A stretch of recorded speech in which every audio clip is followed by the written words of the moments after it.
Test 1, 2, 3, 4, 5.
Welcome everybody to Guthrie News Page TV as we get set for Guthrie High School basketball. We welcome you inside the Interbank Lady J tip-off show tonight. The Noble Lady Bears visit the Guthrie High School gymnasium as we get set for Suburban Conference action here tonight. It is a busy week for the Blue Jays and Lady Jays. Noble tonight, Shawnee on Friday, and then Ponca City on Monday, and then the playoffs are here. It is a busy time for Guthrie High School basketball, and we're glad you have it on board here tonight on the Interbank Lady J tip-off show. Tonight, the Noble Lady Bears enter with a overall record of 7-12.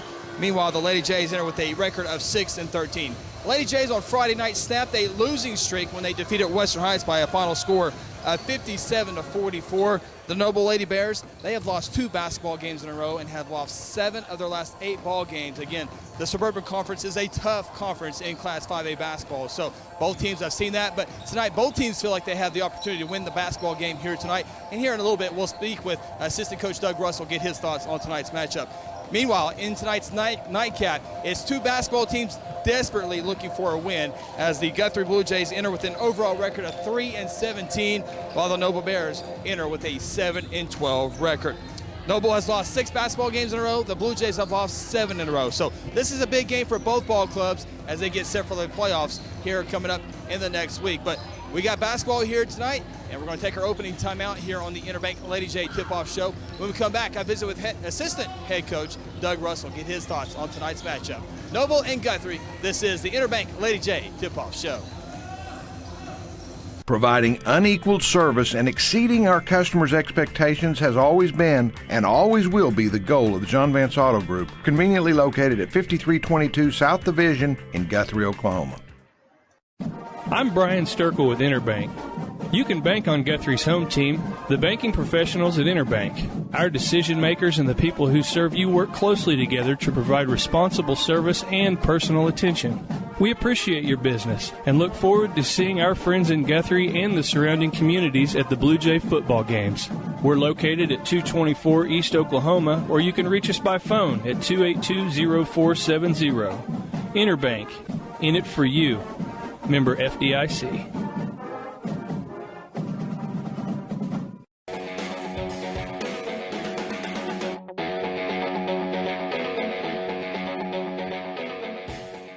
Providing unequal. Welcome back, Interbank Lady J Tip-Off Show here inside Guthrie High School Gymnasium. So glad you guys tuned in this evening on GMP TV. Chris Evans alongside assistant coach of the Lady Jays, Coach Doug Russell, as the Lady Jays take on the Noble Bears, and two teams with close to identical records, Coach, but got a big win on Friday night to get you ready. Back in the win column. We did. We think we're a little bit more athletic.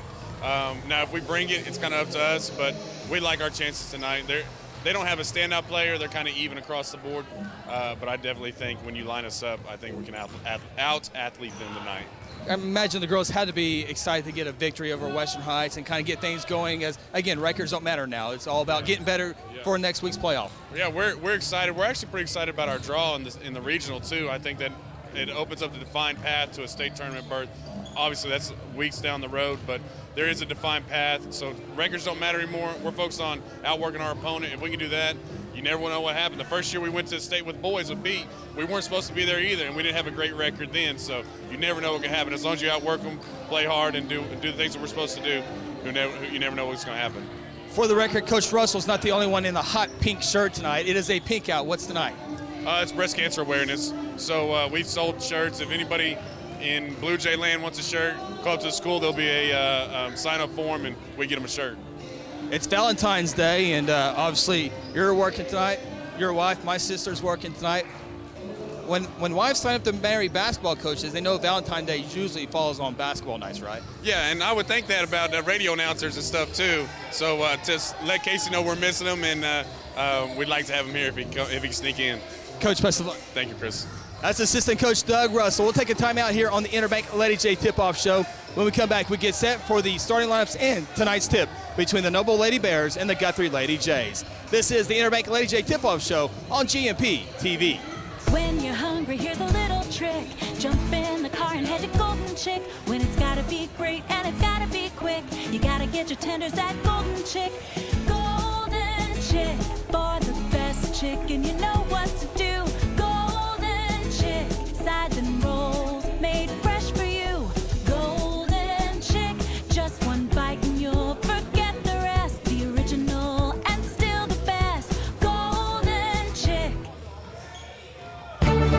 For decades, Guthrie Athletics has been a source of pride in the Guthrie community. Hi, I'm Merritt Roberts, and I've been a Blue Jay supporter and Farm Bureau agent for many, many years. I want to wish all the Guthrie student athletes not only a great season on the field, course, track, or court, but in the classroom as well. If integrity, honesty, and accessibility are important to you, call Farm Bureau at 620-4920 and ask for Merritt. I would welcome the opportunity to give you a professional evaluation of your insurance needs, or simply stop by and let's talk about the Jays.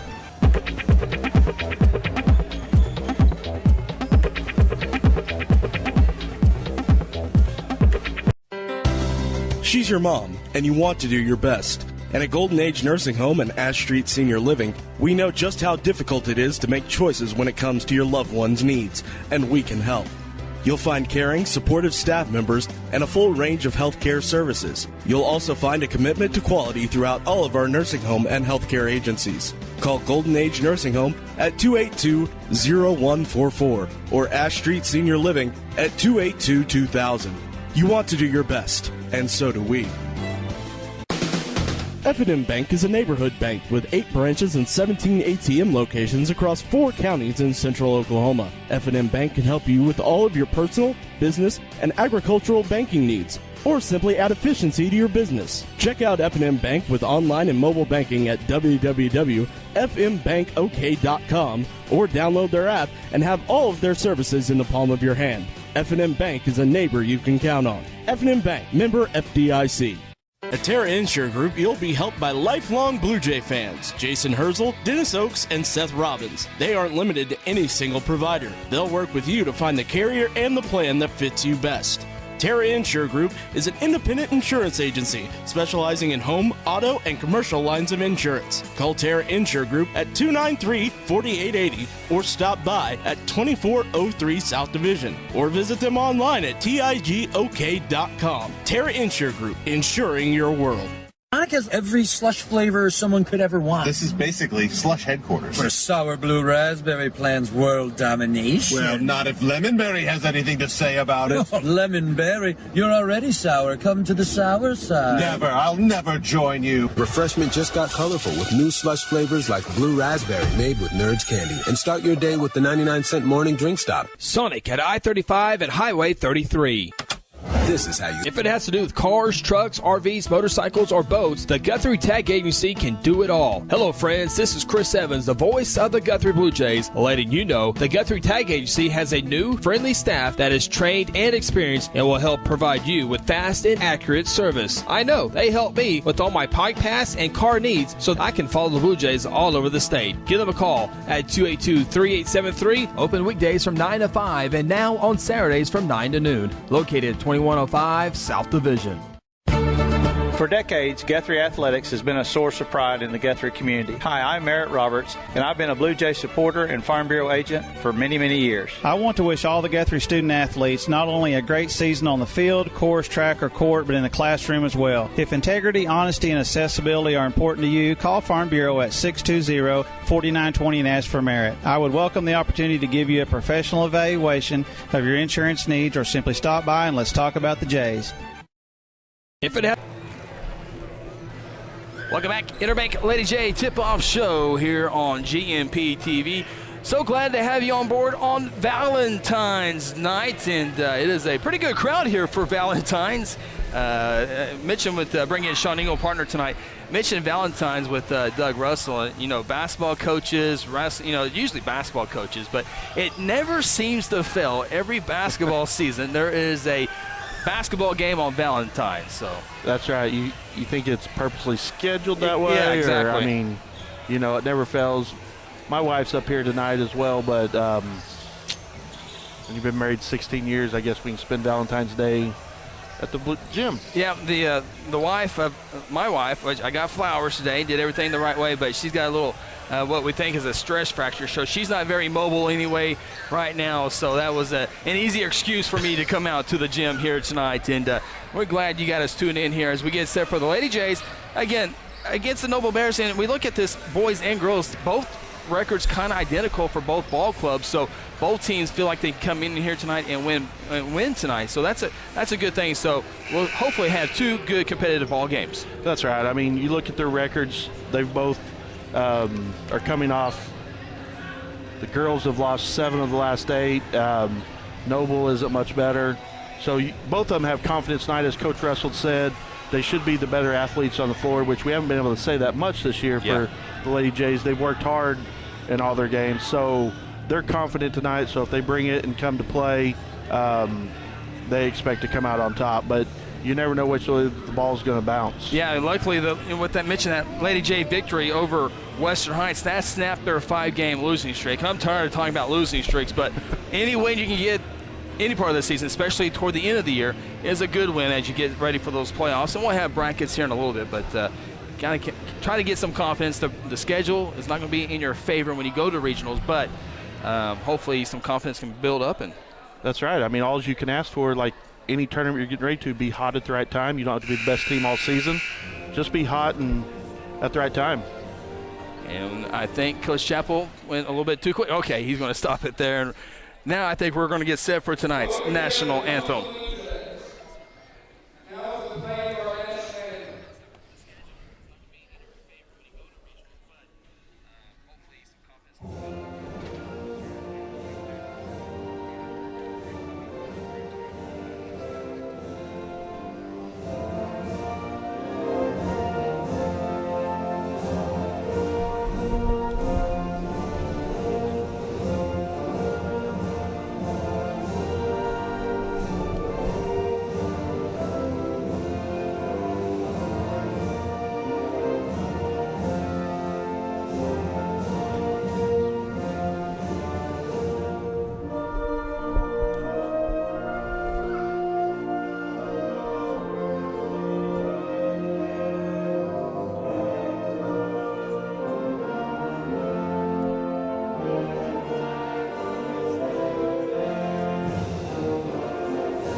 And there was tonight's national anthem here inside the Guthrie High School gymnasium alongside Brent Engel, Sean Engel, Chris Evans with you.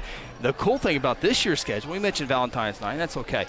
Last 3 games of the regular season are at home, and that's a radio favorite type deal, but it's also good for this basketball these basketball teams. It's great for the radio crew, and also there's nothing better to build confidence than in front of your own fans. Yep. And get on the right track with 3 home games to end your season. You should be, as hot as you can be going into the postseason. Let's take a look at tonight's starting lineups here. The Noble Lady Bears in a black uniforms with blue and yellow trim. The Lady Jays will be in their home white uniforms trimmed out in blue. The tonight's starting lineups first for the Noble Lady Bears. Again, they enter with a 7-12 overall record. They're led by head coach Lindsey Vandenberg. At the guard, number 11, Haley Hudson.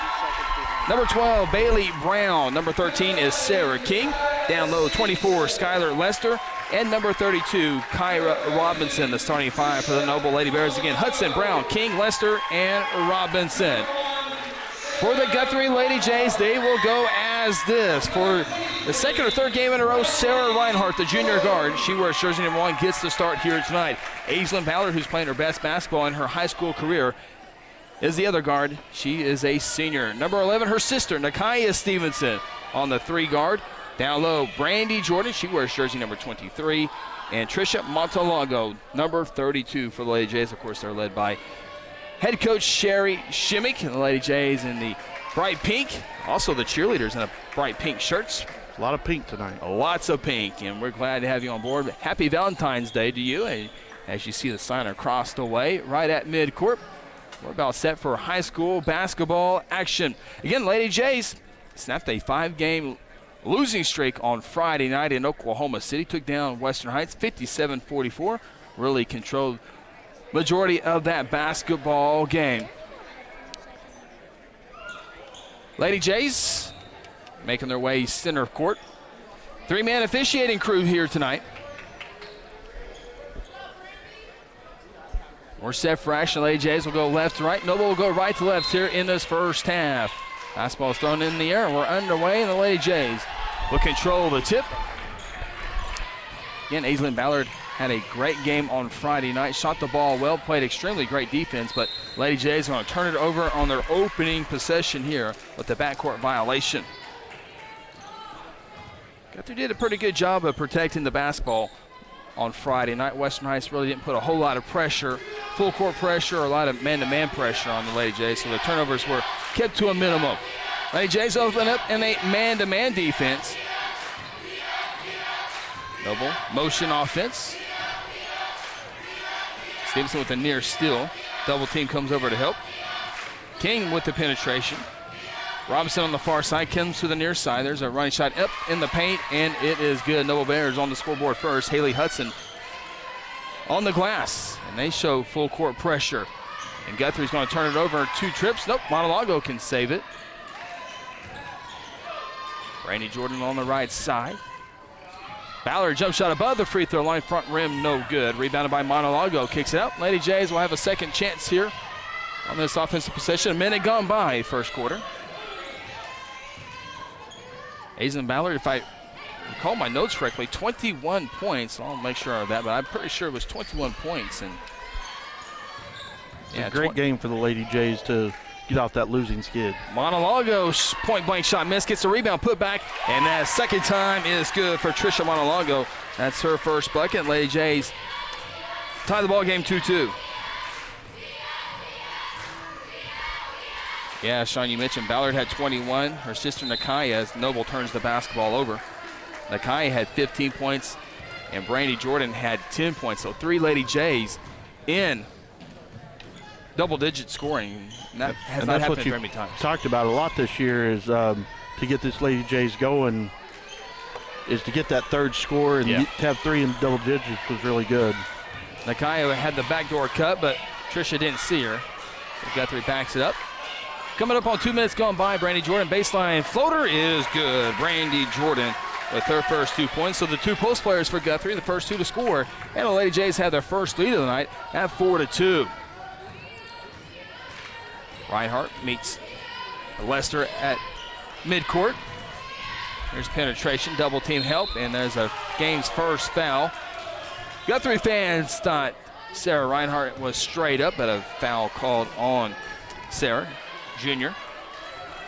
Sarah brings a lot of energy to the starting lineup. I mean, she has one speed, 100 miles an hour the whole time she's on the court. So that's a good recipe for your defense, and she brings a lot to the offense. No doubt, I don't know if anybody hustles more than she does. You kind of described her exactly right. First free throw is good. Second free throw, pinballs out. Brandy Jordan with the rebound. So Lady Jays still with the 1-point lead, 4-3. We are the official cell phone charging kit for the Noble basketball programs. We have cell phones all in our radio. That's okay. We'll share.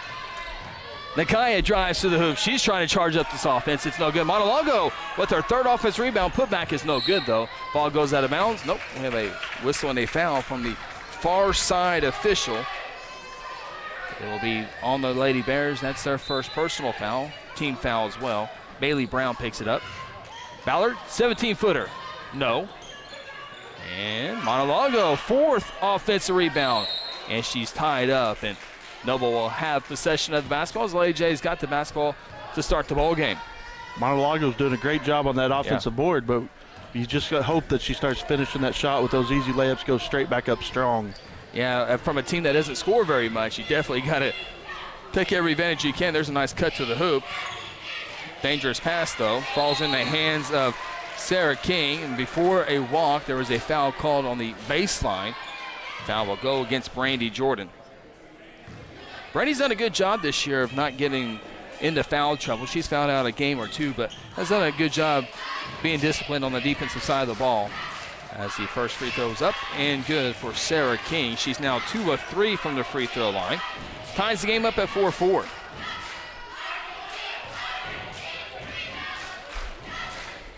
King's next try, front rim, rebounded by Brandy. Aislinn into the front court, the pass to Nakaya. Nakaya 2 dribbles, 2 steps, running shot, no good. And it's rebounded by Robinson. Double looking to get out front quickly here. Double had an early 2-0 lead, can take a lead here with the bucket. There's a drive, pass down low. King, shot up, glass, no. Jordan with the rebound. She'll send it into the front court. Nakaya has to chase this one down. Finds Aislinn, jump shot 15 feet, missed everything, out of bounds. Looks like the early parts of this one, Sean, number 13, Sarah King is going to be the player that's going to be able to get things going for Noble, especially on the offensive side of the ball. There's Aislinn catch and shoot on the inbounds play for 3. Tough luck, slow going for Nakaya, for Aislinn here in this first quarter, coming up on the midway point here in about 15 seconds. 3-point try here by Robinson, no. Long rebound for Lester. Down low to Brown, turnaround jump shot is good. Second bucket for Noble from the field. They regain a lead 6-4.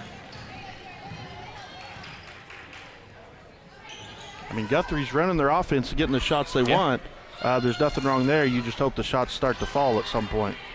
Aislinn trying to force a pass into Trisha Malongo. She's turned over. Here comes Noble. Penetration here by Hudson. Awkward shot rebounded by Brandy. And now a silly foul here by Bailey Brown of Noble. And that's Brown's second personal foul. Second team foul. She's going to have to check out of this ball game. Checking in for Guthrie, R.E. Morgan, the freshman, did not travel with the team on Friday night. She's back. She's in there for the first time, as is number 21, Kaya Thomas. On that last series, that was great defense by Sarah Reinhardt to get back, just hold her hands straight up and not commit the foul, but keep the shot from going in. Those are one of many things that Sarah does that you won't see in a stat sheet. We kind of talked about that a little bit earlier on. Kaya bounce pass to Ari. Brandy trying to post up, can't do it. Ari goes baseline and travels with the basketball. 3 turnovers for the Lady Jays. 3:24 to play in the first quarter, 6-4. Student body across the way. The students, the single students. Because if you have a high school girlfriend, you better be going out on a date tonight. There's an air ball rebounded by R.E. Morgan. I never had that issue in high school until my senior year, but I'm pretty sure we were playing basketball on Valentine's. There's a penetration. Brandy will draw the third team foul on the Noble Lady Bears. Well, then you spin it with your girlfriend, didn't you? Were you both playing basketball? Yeah, I was lucky. I was dating a basketball player my freshman year. Or her freshman year. Brandy Jordan, one dribble, jump shot, up and good. Brandy Jordan with her second bucket made. That one from a little bit longer distance, as Brandy has really tried to cut down on our three-point shooting. That one inside the arc, and Brandy ties the game up back to 6. Yeah, luckily my wife knows all about athletics, and it makes it, much like your wife, makes things a lot easier. There's a steal by Guthrie. Can result in 2 points. Nakaya, shot, yes! And she's fouled. What a way to start the scoring night for Nakaya. She's fouled on the bucket. She'll go to the free throw line. Try to give the Lady Jays their largest lead of the game at 3. It's a great way to finish. I mean, she went up strong, drew the foul, and won. Count the bucket. Free throw too strong. And it's rebounded by King. So Lady Jays with an 8-6 advantage. That foul, by the way, on Haley Hudson, her first personal foul. See Coach Chappell, Charlotte Chappell, she knows all about holidays and baseball fields. There's a blocked shot from behind by Nakaya. Noble keeps possession, though. 3-point shot, Lester, no good. Last touch by Noble. Lady J basketball. You think you're busy as a coach of one sport. Wait till you become athletic director, then you're at every sport. Absolutely. Every sport. And their busy time, Coach Chappell's busy time, is right around the corner with spring sports. You got 5 teams and you got 5 sports and 11 teams, as Guthrie throws it out of bounds for the turnover. That's their 4th turnover.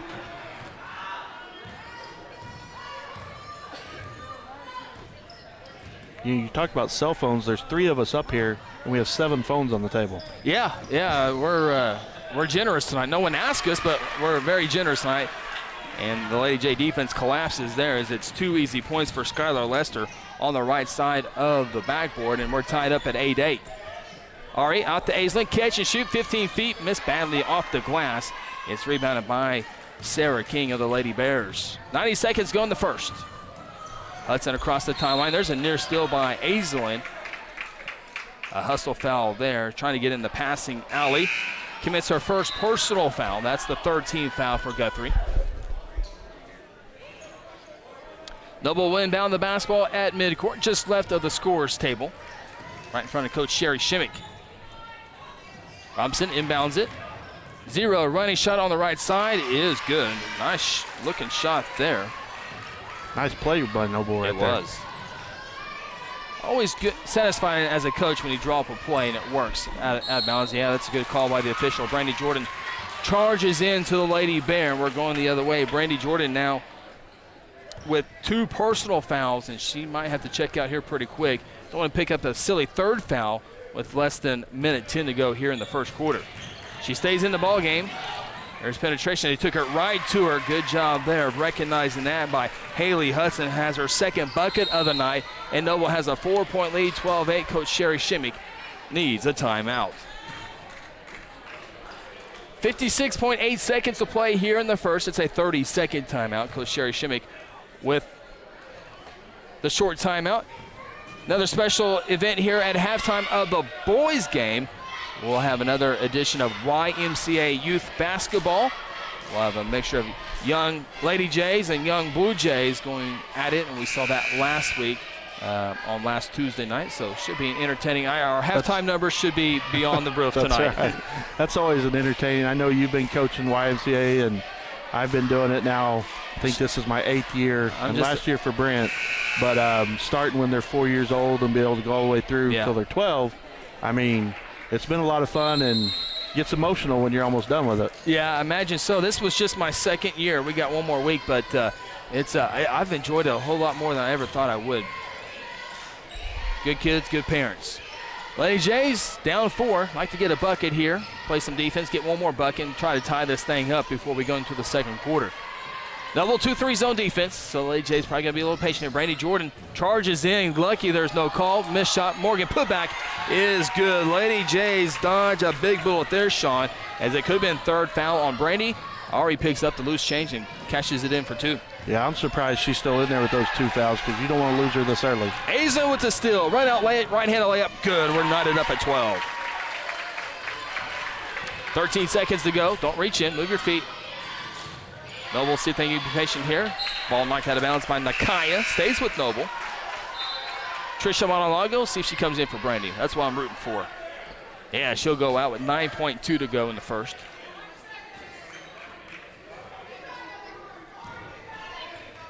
Noble inbound the basketball in front of the Guthrie bench. Looking, almost a 5-second call. Into Hudson, shot with 6 seconds, no good. Rebounded by Nakaya, looks at the clock with 4 seconds. Midcourt at 3. Three-pointer at midcourt, high off the glass. I thought maybe it might bounce down, but it doesn't. Lady Jays with 2 buckets toward the end of the first quarter, ties it up at 12-12. We'll take a timeout, come back with second quarter action. You're watching Guthrie High School Basketball on GMP TV. I'm Brian Sturkle with Interbank. You can bank on Guthrie's home team, the banking professionals at Interbank. Our decision makers and the people who serve you work closely together to provide responsible service and personal attention. We appreciate your business and look forward to seeing our friends in Guthrie and the surrounding communities at the Blue Jay football games. We're located at 224 East Oklahoma, or you can reach us by phone at 282-0470. Interbank, in it for you. Member FDIC. Providing unequaled service and exceeding our customers' expectations has always been and always will be the goal of the John Vance Auto Group, conveniently located at 5322 South Division in Guthrie, Oklahoma.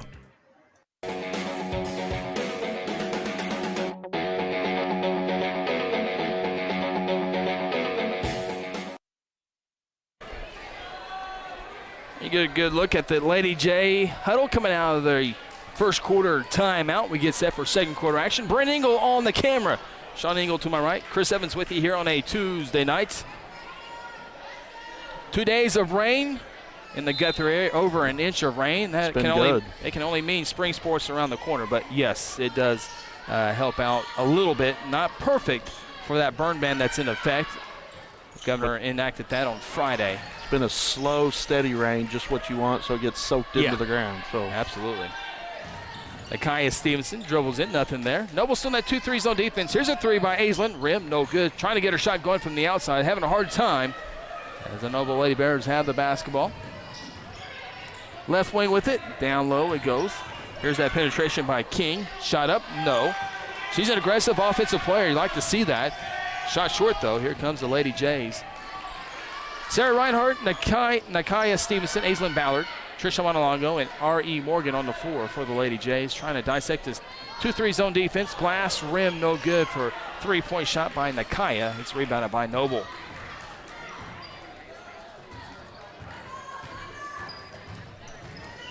Lester. Dribbling out by herself. Hudson. There's a three-point shot on the way. Badly missed. Out of bounds. Last touch by Lester of Noble. Be Lady J basketball. Both teams, by the way, 4 team fouls 6:47 to go until the Golden Chick halftime show. Hazelton finds Monalago, loses the basketball. Turnover Guthrie, 5 unofficially. 2-on-1 break for Noble. On the right side, dribble, shot, no. Contact, no whistle. Long loose ball. It will go or stay with Noble. Who was back on defense again right there? I'm going to guess Sarah Reinhardt, yeah. Sarah Reinhardt, a tremendous golfer. State tournament golfer. Of course, she comes from a golfing family, her mom. Leslie in the Hall of Fame here at Guthrie High School. Here's penetration by Hudson. Shot up, no, but she'll draw the 15th foul on Guthrie. Foul will go against Trisha Monalago. For Trisha, that is her first personal foul. Free throws upcoming for Haley Hudson. She has 4 points in that first quarter. This is her first free throw of the night, and it's good. Noble Lady Bears were sent east this year for the 5A regionals. The boys team for Noble sent west. A little bit different there. So the second free throw is good. We'll get into those matchups here in a little bit. But the Noble Bears got to go all the way to Tahlequah. Lady Jays had to do that a couple of years ago. We went to Tahlequah to watch Guthrie Chickasha play basketball. Jump shot circle for Hazelton, no good. Sarah Reinhardt, offensive rebound. Kind of wonder if we can just go to Western Heights and play that game and call it good. Both teams traveling 3 hours plus, but that's how the bracket falls. The running shot by Nakaya will go out of bounds, stays with Guthrie. See what Coach Shimmick has in store here on this inbounds play. AJ's line up in a line, 1-4 type set here. Ari, good shot, good look, and it goes in for R.E. Morgan. R.E. with 4 points. The AJ's tie up the Noble Bears again, 14-14. You know, you hope this isn't one of those games that if you are the most talented team or more talented team on the floor that you just let them hang around, and then anything could happen in the fourth quarter. There's a running shot up and good for King. That's her first shot made from the field. She has 4 points. I think, see if you agree with me, I think Guthrie's probably the most athletic team. I do like the aggressiveness by King, though, as Guthrie turns the basketball over. We'll get to that in a second. Lester penetrates, kicks it back out. Yeah, Noble on defense is just packing in the paint and forcing Guthrie to shoot those outside shots, and right now they're just not following. Nakaya Stevenson, for the second time, has an N1 opportunity. Nakaya took it right to him before the defense could set. That's one of the advantages that you try to work against a zone defense is before they can set up in it to attack, and Nakaya's done that twice now as the foul's called on Kyra Robinson, her first personal foul. Nakaya makes the free throw this time. She has 5, and AJ's back on the high side by a point, 17-16. Even game fouls, scoreboard. 5 team fouls. AJ's do have the 1 point little lead here. Zeros, 3-point shot, no good. Rebounded by Monalago. Hazelton and Nakaya to the hoop again. Layup, yes, Nakaya. Taking it to the hoop tonight, Sean. She now has 7 points, and the Noble head coach, Lindsay Vanderberg, we're going to get a stop to that. She takes a timeout. I think that's where Guthrie can excel in this game. Yeah. If they get the rebound, push it down the floor, and they're getting down there before Noble has a chance to set up their defense, that's where I think Guthrie has to improve if they want to open up this score. That's the way they're going to do it because they're not hitting the outside shots at the moment. Yeah, absolutely. Having a poor time shooting outside of 17 foot, as you mentioned there. And again, I think that's where Guthrie has the athletic advantage tonight when you talk about Nakaya and Aislinn can bring it up the floor. But I like the Guthrie post players, R.E. Morgan and Brandy Jordan, against the Noble post players as well. But again, King does pretty good on the offensive side of the ball, so we'll have to see how it plays out. Of course, on any given night, a team can go cold, as we saw last night. Yep. Thunder missed 24 in a row from the field. I heard about that. That's not a record you want. No, we were doing basketball and Board of Education meeting last night, and I saw the score, and I didn't even care to have any details. And I heard they missed 24 straight shots. Noble turns the basketball over. Here comes Nakaya. We said this plenty of times. Brandy Jordan shot no good. It's rebounded by Noble. Here come the Lady Bears trying to get some transition points themselves, and we have an offensive foul. Push off by Skylar Lester. I believe that's her first personal foul. That will be the 6th team foul. A lot of times you can get away with that, but if you extend that arm with the elbow, I mean, it's going to get called every time. especially with a 3-man officiating crew. Everything is well seen on the floor. A lot of high school basketball now with 3-man officiating crews. I think either last year or the year before or maybe this year, I can't remember which one it is. Even the small schools have gone to a 3-man officiating crew. Aislinn turns it over trying to find Brandy Jordan. There's just so much to watch. I mean, there's no way two guys can see everything on the floor. We have a jump ball. No, timeout taken by Coach Shimmick. And I remember that 3:49 to play until the Golden Chick halftime show. Lady Jays with a 3-point lead, 19-16. It is a full timeout. I remember when 3-man officiating crew first came out, and I remember Casey and I talking about it and just how it would just seemed like we were here an extra hour because of so many fouls were called. But I don't know if we've gotten used to it or they've kind of slowed down a little bit on that with the 3-man, because you have two extra, Right. extra set of eyes, you can see more. I mean, that's one of those things that, yeah, you probably get more fouls called because they see more. So do you want to sacrifice that so they get more of the calls right? Yeah. Or, I mean, it's probably 6 of one, half a dozen of the other. Like I said, once you get used to it, for so many years, people didn't want to get away from 6-on-6 basketball either. So, but. Well, it's just like anything. It's about adapting to it. But it seemed like at the beginning, I remember at the beginning, it seemed like they were slowing the pace of the basketball down. So you couldn't get anything going to foul. But hey, I didn't like 7 o'clock games. You did the entire time on football side. I always like 7:30, but now that they're 7 o'clock, they're not so bad now. That's right. I tried to tell you that first year they went to it, but that was, I mean, it almost seemed like you get home an hour earlier and it's only a 30-minute earlier start for whatever reason. Maybe it's more in your head, but yeah, 7 o'clock I really like, because back when we were in school, they were 8 o'clock. Yeah, that's what Casey said. I never remember 8 o'clock. When I was in high school, it was 8 o'clock start. So wow. Yeah.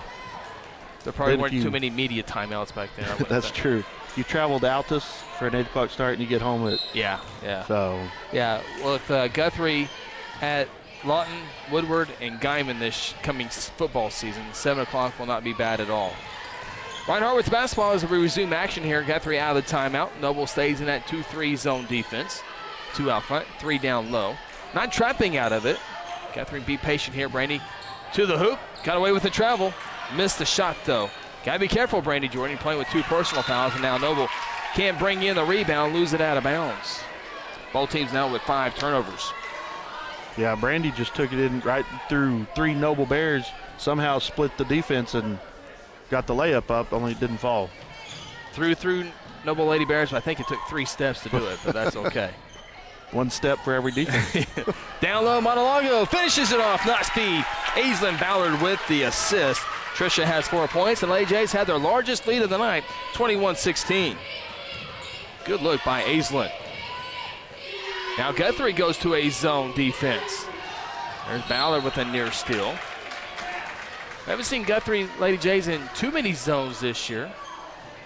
It's nothing new, but I haven't seen a whole lot of it. There's a near steal. Aislinn and Reinhardt out top of that zone.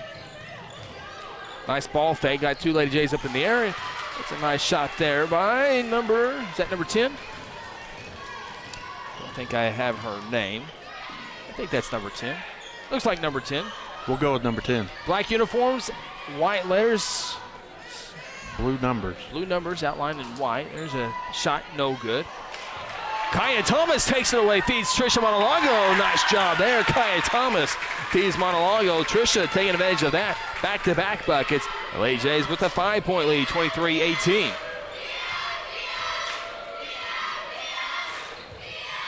Ball in the near corner. Down low to King. Triple team. Brandy comes over, takes it away. Lady Bears turnover for the 6th time. 2:09, 2:08 to play till the Golden Chick halftime show. Again, during the boys' halftime show, we'll have the YMCA 8-minute ball game. Jump shot, Kaya Thomas, front rim, no good. She deserved that shot. She was wide open. Nothing wrong with that one there as we have a running shot. Never got to the rim. 2 whistles, 2 hands, 2 fists. Looks like it's going to go. Yeah. Sarah. Second personal on Sarah. Both teams now with 6 team fouls, but in the act of shooting with Skylar Lester. Skylar will get her first free throws here tonight. Skylar had a bucket in the first quarter, looking for her first point here in the second quarter. Free throw too strong.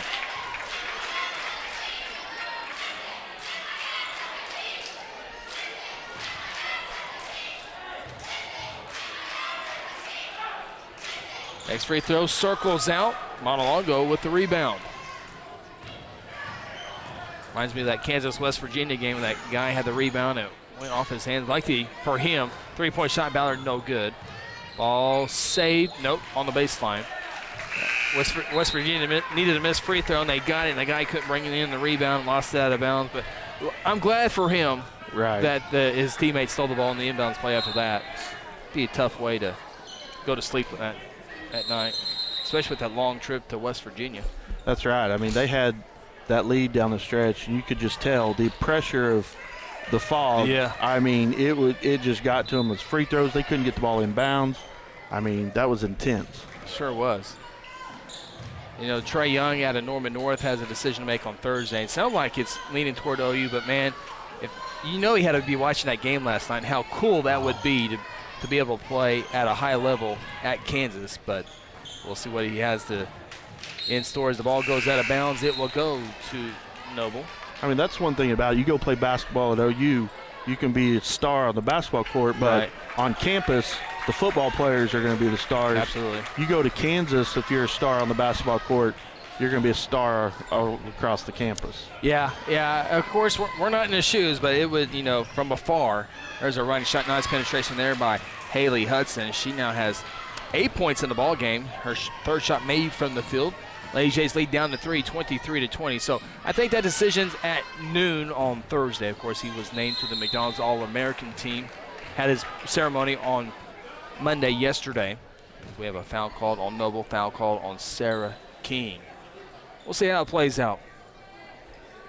Number 14 player, I think, in the nation. It's tough to be 18 years old and have to make a decision that might affect your future. Yeah. Either way, school's going to be paid for. There's a whole lot of tougher decisions in life. Yeah, I'm sure you're will come exactly along. right. Second free throw, Nakaya short. Rebounded by Noble. Under a minute to go here in the second quarter. Lady Jays holding on to a 3-point lead, 23-20. Here's penetration by Hudson. Kicks it off. 3-point shot. Rim, no good. Rebound by Montalongo. Tricia now with 6 rebounds in this ball game. She's active on the boards tonight. Go for one shot here. 35 now. Noble's kind of extending that zone a little bit. Now they've gone to a man-to-man defense. And Kaya travels with the basketball. Unofficially 6 turnovers for both teams.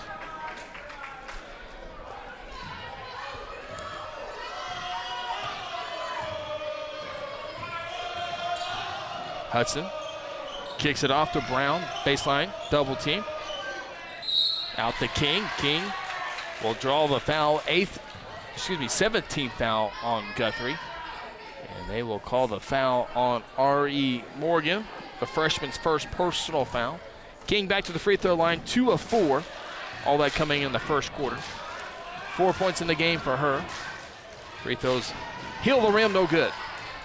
As a coach, you can't stress free throws and layups enough to your teams. I mean, so many times ball games come down to 1 or 2 points. You can always look at free throws and miss layups. 1 of 2 for King now. 2, 4, 6, 8, 9 free throws slammed for Noble. They have made 6 out of 9 free throws. Nope, correct that. 5 out of 9 free throws. Lady Jays have only tipped it 3 free throws tonight, made 1 of 3 of those. Now Nakaya loses the basketball. 2 seconds. Can a shot be at the buzzer by King? Good if it goes. And it goes. And like that, we are tied going into the locker room. Disappointing way to end the second quarter. You ended the first quarter on a good note with back-to-back buckets, but now Noble with buckets at the end to tie this one up at 23 all. Go ahead. Go ahead, sorry. We'll take a timeout. When we come back, it's the Golden Chick halftime show as we're tied 23-23. Glad you're spending your Valentines with us here on GMP TV. Take a timeout. You're watching Guthrie High School basketball. When you're hungry, here's a little trick. Jump in the car and head to Golden Chick. When it's gotta be great and it's gotta be quick, you gotta get your tenders at Golden Chick. Golden Chick, for the best chicken, you know what to do. Golden Chick, sides and rolls, made fresh for you. Golden Chick.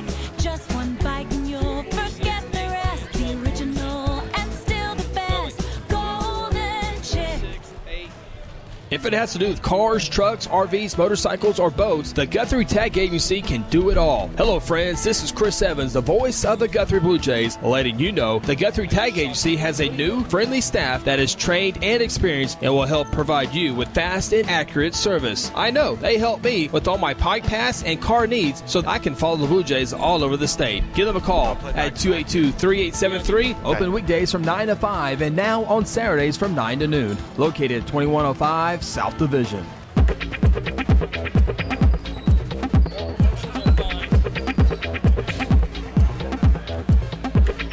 Sonic. At Terra Insure Group, you'll be helped by lifelong Blue Jay fans, Jason Herzl, Dennis Oakes, and Seth Robbins. They aren't limited to any single provider. They'll work with you to find the carrier and the plan that fits you best. Terra Insure Group is an independent insurance agency specializing in home, auto, and commercial lines of insurance. Call Terra Insure Group at 293-4880 or stop by at 2403 South Division or visit them online at tigok.com. Terra Insure Group, insuring your world. Sonic has every slush flavor someone could ever want. This is basically slush headquarters. Where sour blue raspberry plans world domination. Well, not if Lemonberry has anything to say about it. Lemonberry, you're already sour. Come to the sour side. Never. I'll never join you. Refreshment just got colorful with new slush flavors like blue raspberry made with Nerds candy. And start your day with the 99-cent morning drink stop. Sonic at I-35 and Highway 33. This is how you... Golden Chick halftime show here inside the Guthrie High School gymnasium. Glad to have you on board GMP TV. We are at halftime. Noble Lady Bears 23, Guthrie Lady Jays 23. Mentioned bringing Sean Engel. It's been not a bad, entertaining first half. The score's been close. I think Guthrie had a 5-point lead at 2 times. Right. I think Noble may have had a 2 or 3 point lead max, not much there, and the fouls have been pretty even as well, so not too bad. Now, you look at it, Noble came out in that zone defense and just daring Guthrie to shoot from the outside and make jump shots, and early on, Guthrie was really struggling. Then they pushed the pace a little bit, got in some easy layups and stuff, but it's still, Montelago's been active on the boards, offensive rebounds. I know we don't have official numbers, but 4 or 5 offensive rebounds, and we just got to get those shots to fall when you go up strong. That's really the difference right now. They're containing King on the other end of the floor, so it all comes down to getting the shots to fall. Yeah, Montelago had 3 or 4 offensive rebounds in the first few minutes, and so, again, we don't have the official numbers, but I would think 6 or 7 rebounds on the safe side, and then right now she has 6 points here at halftime, so we might be looking for a double-double from Trisha Montelago. If you get a double-double from Trisha Montelago, hey, that's good for your ball club. That's right. We talked about it early on, is just finding that third scorer. But if you can find somebody that's getting you 10 rebounds and also adding the points to it to go along with Nakia and Aislinn, and if you get Brandy Jordan going, that's the 4th scorer there. So that's really a good way to end the season as you look into the regionals. I'm probably missing a few turnovers here and there, but when I look at my stat sheet, 6 turnovers for both ball clubs. So we talked about how close the fouls have been, how close the score has been. The fouls or the turnovers have also been pretty darn close as well. Here at halftime, Lady Jays and Noble tied 23-23. Lady Jays with 4 scores in the first half. Noble, a little bit more of a variety with 6 different scores. Lady Jays were led by Nakia Stevenson with 7 points, 4 or 5 of those in transition. That's right. I mean, we talked about when they do get the rebound and push the pace, I mean, Noble cannot get back in time to keep up with the athleticism and the speed of Guthrie's guards. So, I mean, I think that's the key in the second half is get the rebound, get it to the outlet, and push it up the floor as quick as you can. And I think you're going to be able to get easy buckets as we saw a few times in that first half. Yeah, Noble played a lot of 2-3 zone defense. They went to a man toward the end of the first half, and Guthrie didn't shoot it all that well from the outside, so we'll see what Noble has in store here for the second half. We mentioned Trisha Montelago and her 6 points, and then 4 points each for Brandy Jordan and R.E. Morgan down low. So you look at the Lady Jays, Sean, 14 of the team's 23 points. I must be missing some points somewhere. 2, 4, 6, 7, 2, 4, 2, 4, 6, 4. 8 plus 6 is 14. I'm missing 2 points somewhere. But what I was going to say was 14 of the points that have come down low in the paint from your post players. And then actually almost all the points have come in the paint tonight. There was 1 or 2 outside the paint, but everything's been down low. Yeah, and I don't think we haven't hit any three-pointers. Is that correct? Correct, yeah. I mean, that's all Noble's game plan is in here, is to trying to dare you to shoot outside, and so far they're not. From a Noble standpoint in the locker room, you're talking, hey, if we can stop their fast break transition points, I mean, then we've got a lead in this ball game as well. So from a Noble standpoint, you're just saying, let's slow it down, let's force Guthrie to run an offense, and that's where they're struggling to get that outside shot. I'm missing 2 points somewhere for the Lady Jays. I'll try to get that in between our next break here, but that's going to bother me. We'll go downstairs to the scores table here in a minute and get that. But, yeah, I just now realize how points have come down in the paint. Meanwhile, for the Noble Lady Bears, they're led by Haley Hudson. She wears jersey number 11. She had 2, 4, 6. Yeah, she had 4 points in the first quarter, 4 points in the second quarter. Sarah King, jersey number 13, she has 7 points, and then 2 points each for Brown, Lester, and then 4 points off the bench for the Noble Lady Bears. 23-23 is your halftime score. We'll take another timeout here on the Golden Chick halftime show. When we come back, we get set for second half action. You're watching Guthrie High School basketball on GMP TV. When you're hungry, here's a little trick. Jump in the car and head to Golden Chick. When it's gotta be great and it's gotta be quick, you gotta get your tenders at Golden Chick. Golden Chick, for the best chicken, you know what to do. Golden Chick, sides and rolls made fresh for you. Golden Chick, just one bite and you'll forget the rest. The original and still the best. Golden Chick. If it has to do with cars, trucks, RVs, motorcycles, or boats, the Guthrie Tag Agency can do it all. Hello, friends. This is Chris Evans, the voice of the Guthrie Blue Jays, letting you know the Guthrie Tag Agency has a new, friendly staff that is trained and experienced and will help provide you with fast and accurate service. I know they help me with all my Pike Pass and car needs so I can follow the Blue Jays all over the state. Give them a call at 282-3873. Open weekdays from 9 to 5 and now on Saturdays from 9 to noon. Located at 2105 South Division.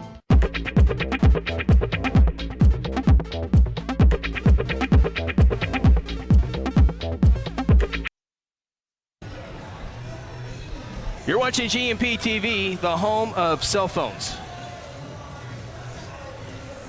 We just keep switching them out. Let's see here. Adding phones. We have our phones. Outside of our phones, we've had a total of, 5 or 6 phones charging? Exactly. As long as we win, it's okay. We're giving our Noble fans a hard time. Anytime you see an open outlet, it's time. Put something in it. Especially at schools. It's amazing. I come up here at school from time to time to do different functions or whatever, and there's always headphones on or someone charging their phone. I mean, their phones are over 70%. If my phone's over 70%, you're good. I mean, I'm happy. I mean, I've gotten weird. I'm trying to get myself better, but anytime I have my phone, I feel like 80% or higher is okay. But it gets below 70, but in my mind, I have to get it down a little bit so it can die and recharge. I don't know if it does anything, but that's what they say to do every now and then. Yeah, I usually charge it overnight, and by the time I'm sitting there in the evening, it goes dead on me, and I put it on the charger again. We're set for third quarter action. The Noble Lady Bears have the basketball first. Lady Jays remain in the man-to-man defense. It went to a zone a little bit, almost a near steal by Monalago. Now she pokes it out of bounds. It will be Lady Bear basketball. Hope you enjoyed the Golden Chick halftime show. Again, on our next Golden Chick halftime show, we'll have some YMCA basketball. We will pipe it down up here and entertain and watch some YMCA. 6 and under, I think, is what it is, basketball, as Noble turns the basketball over. It's also election night. Guthrie City Council and Guthrie Board of Education have votes. The polls have closed about 9 minutes ago. We should be getting some results soon, I hope. Yeah, we'll pass those along as Guthrie loses the basketball. Here comes Noble. Transition. Left side with it is Hudson. Awkward shot there by King. Rebounded by Guthrie. Brandy Jordan will bring it up. One seat for the council, or one seat for the Board of Education to be decided. Shot by Brandy. No, put back. Good. Brandy Jordan with now 6 points as she's fouled and will go to the free throw line. And real quickly, the City Council has 3 people on the ballot. The top 2 will move on to the April 4th election. See if Brandy can finish this 3-point play for her 7th point, and she does. So she's tied with Nakaya Stevenson for team high in points with 7. More importantly, the Jays on the high side of the scoreboard by 3, 26-23.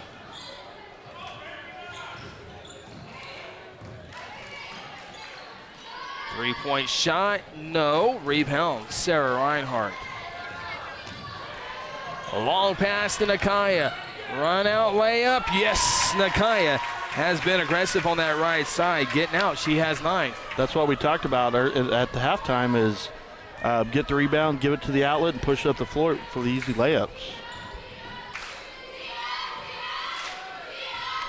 For the 3rd time, the Lady Jays have a 5-point lead, 28-23.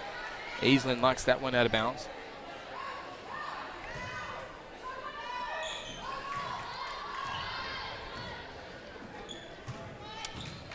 (11 versus 11). It's Hudson versus Nakaya so far tonight. Been a good matchup. Hudson has 8 points. Nakaya has those 9 points.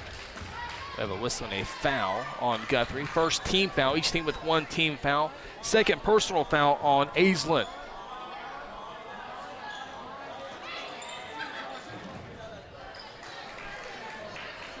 Trying to post up down low.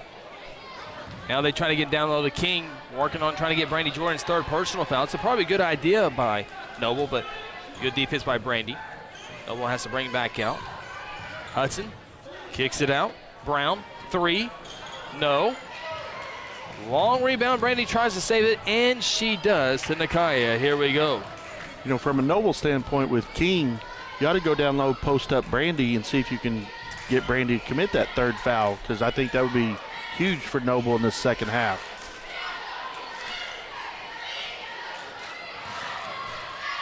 Loose ball, Noble picks it up. Turnover, Lady Jays. Here we go the other way. And now a foul. Second team foul called on Guthrie here in the first 2 minutes and 36 seconds.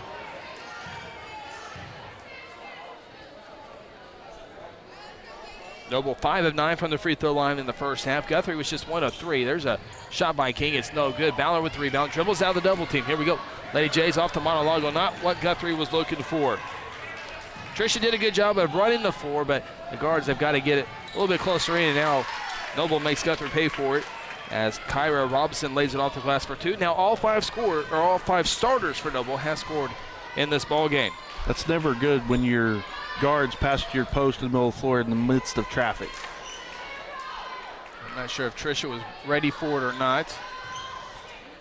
Noble in that zone. Dangerous pass. Brandy saves a turnover for now. When teams are in the zone defense, they invite that skip pass. There's shot by Brandy's no good. Falls right back in her hands, and she makes it on the 2nd time there. Nice job by Brandy Jordan. Brandy now with 9 in the ball game. Again, a 5-point lead, 30-25. 5th time Guthrie's had a 5-point lead. Robinson dribbles behind her back, loses it, picks it back up. Guthrie cheerleaders here tonight. Noble cheerleaders did not make the road trip. Hudson off to King, running shot in the paint, no.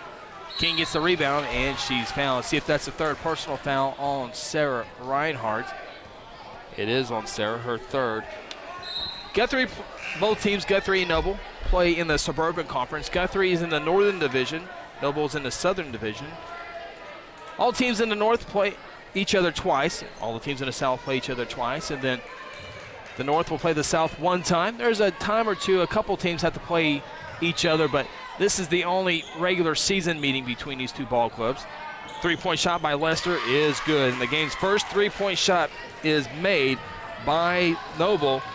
That's a 2-point lead cut down for the Lady Jays. Nakaya to the hoop. No, not this time. But again, she will go to the free throw line. She was the only Lady J to do that in the first half. Brandy's already done it once here in the 3rd quarter. It's Nakaya's turn. Nakaya trying to be the first player in this ball game to get double-digit scoring. She can do that with one made free throw. She'll have 2 here.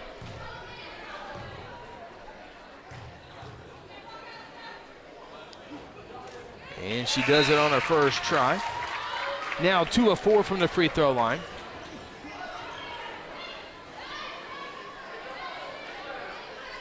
Kaya Thomas checks in for Guthrie. Join Aislinn Bowden, Nakaya Stevenson, Brandy Jordan, and R.E. Morgan. Nakaya makes both free throws. 11 in the game, 4-point lead, 32-28 on Valentine's Day. Double, good ball movement around the perimeter. Oh, almost a near steal. Instead, a foul called on Ballard. Easily could have gone against Brandy Jordan. Either way, though, it's going to be 3 fouls on somebody. It's on Aislinn. So she's got to be careful here in the next 3 minutes and 39 seconds of this quarter. Out of bounds, last touch by Noble as Aislinn forces the turnover. That's one of those where you're glad she went for the steal, but you're like, hold your breath. Get that fourth foul. Again, Aislinn only 2 points tonight, but so valuable defensively, bringing the ball to the floor. Shot no good here. King with the rebound. Here comes Noble. Hudson trying to outrun Aislinn, and you see Aislinn hold up. Very smart right there on her. Give up the 2 points. You can get those back. You can never get that fourth foul back. Down low, Morgan, power dribble, shot up, no good. Brandy, big rebound, put back, no good. Another rebound by Ari. She'll go up, no. And it's finally hauled in by Noble. Guthrie had good looks there. Here we go, Lester the other way. Shot blocked by Nakaya. Good defense there in transition. Be Noble basketball.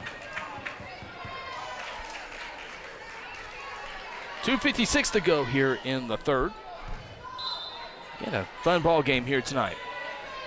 Expect the same in our boys game. 3-point shot, Hudson, good. 2 3-pointers in the quarter for Noble, and they're back on the high side, 33-32. Guthrie's 5-point lead has gone away. Still like the way Guthrie's playing tonight. Brandy Jordan, right to King, blew right by her. Shows you how not only strong Brandy is, but how quick she is as well.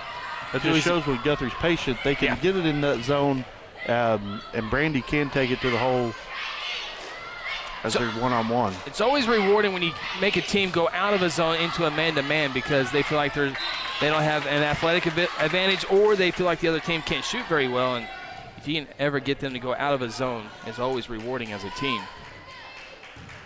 Guthrie up by a point, 34-33. Both teams have shown zone defense. Guthrie's in one here. Reverse layup, never made it to the rim. Putback, though, is up and good for Sarah King. She has 9 in the game. Back and forth we go on the scoreboard. 35-34 right now for the Lady Bears. Brandy on the floor. Nice dish. R.E. Morgan, left hand, blew the layup. Noble the other way. The freshman will have a lot more opportunities as she goes through her high school career, but you know she'd like to have that one back. Did use the left hand on the left side. That's good, but there's a 3-point shot rattled down by Kyra Robinson, and Guthrie needs a timeout. Both teams had 12 points after quarter number 1. Both teams scored 11 points in the second quarter, but the Noble Lady Bears have come out and outscored Guthrie 15-11 in this third quarter. 9 of those 15 on 3-point shots. Yeah, I mean, we talked about it, the outside shooting at halftime, and then nobody had made one all game for either team, and Noble come down, has hit their last 3 they've attempted. So Guthrie's going to have to make a change and come out, start playing them further out on defense or something, because we could get away in a hurry if the team starts getting hot from 3. You mentioned those 3 3-pointers, too. 3 different Lady Bears have scored from outside the arc, too, so it's not just one Lady Bear, so Guthrie's going to have to extend that perimeter defense a little bit.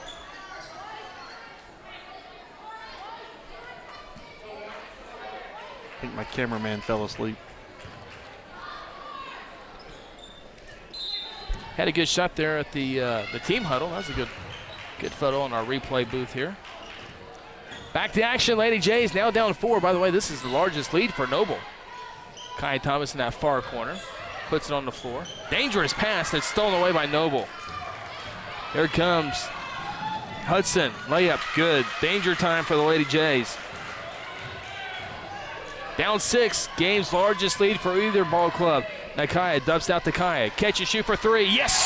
Kaya Thomas from downtown. Nakaya with her first bucket of the night. It's a big one. Pulls the lead, or the deficit down to 3. King to the hoop.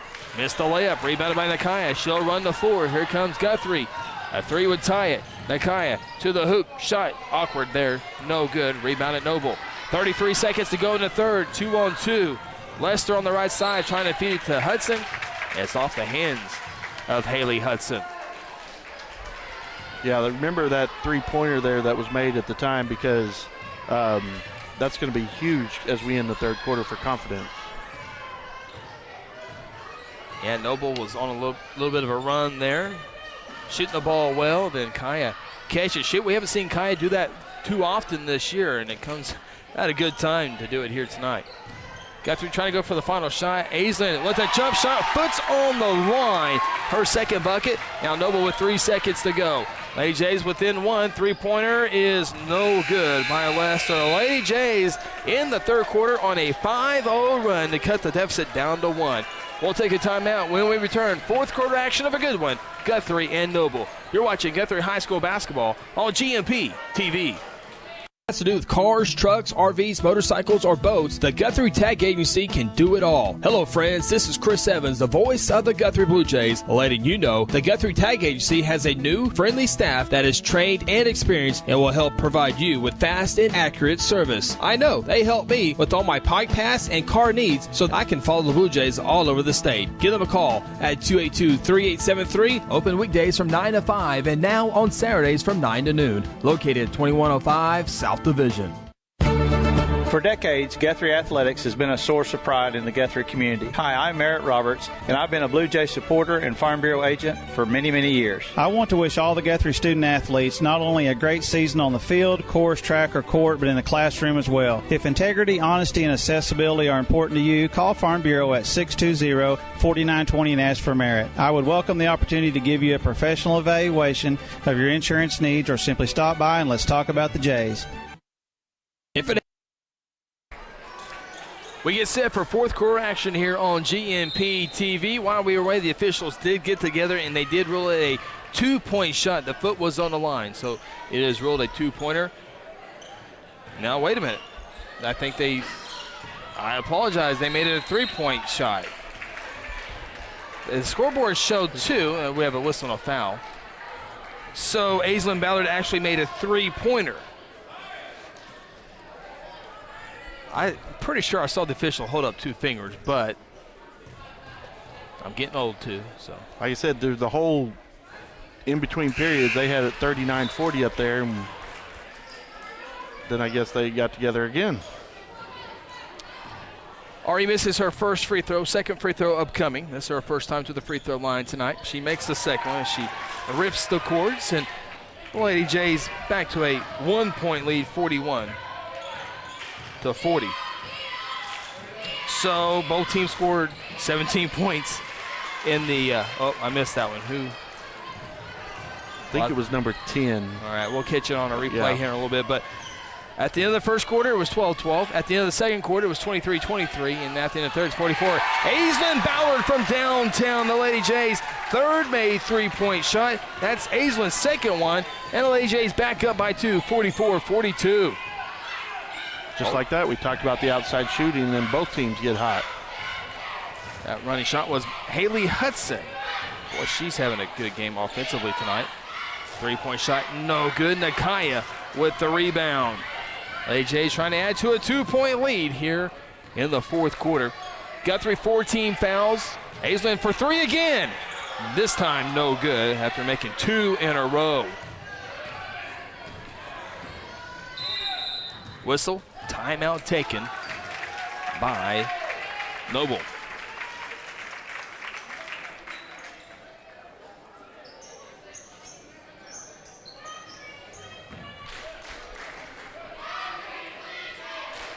Get a good look at Coach Simic there in the huddle, trying to talk to her team about how to finish off this fourth quarter and keep their focus and intensity up. It's one of those, Lady Jays trying to get more and more experience. Of course, you got some good senior leadership out there, but down the stretch, got to play smart. Aggressive, but under control. Fixing an error on Guthrie News page, a typo. Guess who found the typo? Your wife. But you know what? She did it the right way. She texted me, let me know, instead of putting me on blast on Facebook and stuff. She didn't just make a comment on Facebook? I want everybody to let me know when there is a typo, because it drives me absolute crazy. But be nice doing it, please. I don't ever do it intentional, I promise. Back to action here. Noble with the basketball out. You mean you don't put a typo out there just to see if somebody's reading it or anything? It's a good idea. Hudson drills a three-point shot. Three-pointers have come along here in the second half. Down low, Brandy Jordan. Nice post up. Too strong, too good. Brandy Jordan kisses off the glass to give the Lady Jays a 1-point lead, 46-45.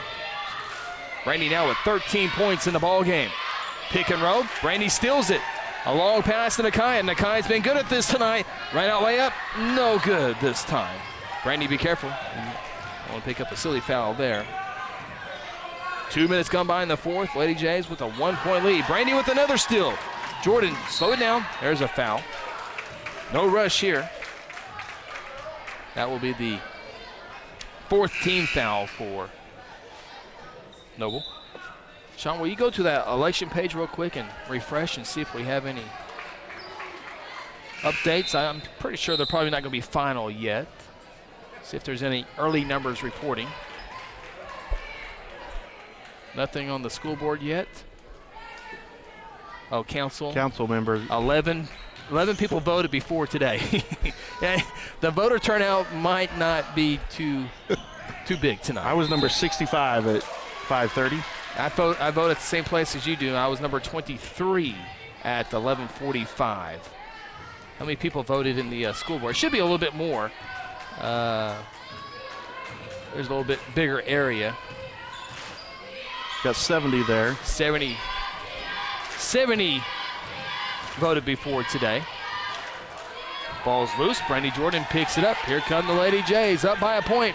3-on-2 break. Jordan leads the way, crashes in. And we have a blocking foul on Noble. Brandy Jordan will go to the free throw line. She's 1 of 1 from there tonight. That came in the previous quarter.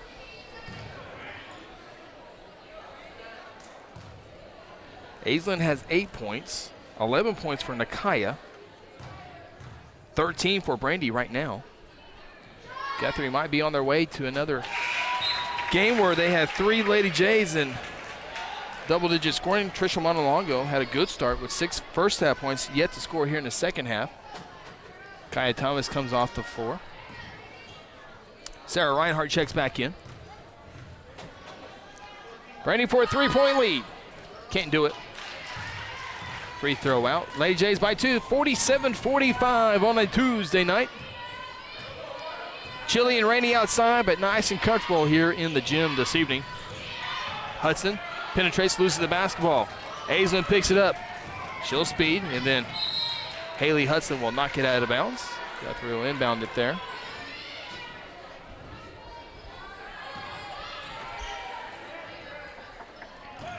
Aislinn for 3.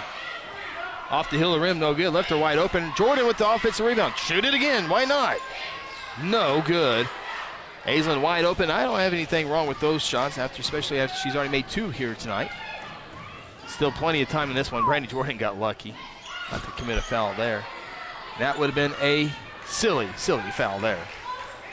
Nonetheless, play on.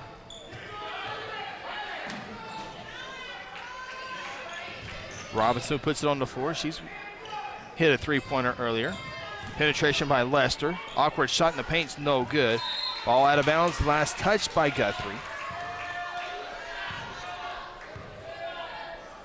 Is Reinhardt playing with 4 fouls, or she's have 3? Got 3. 3. According to my numbers.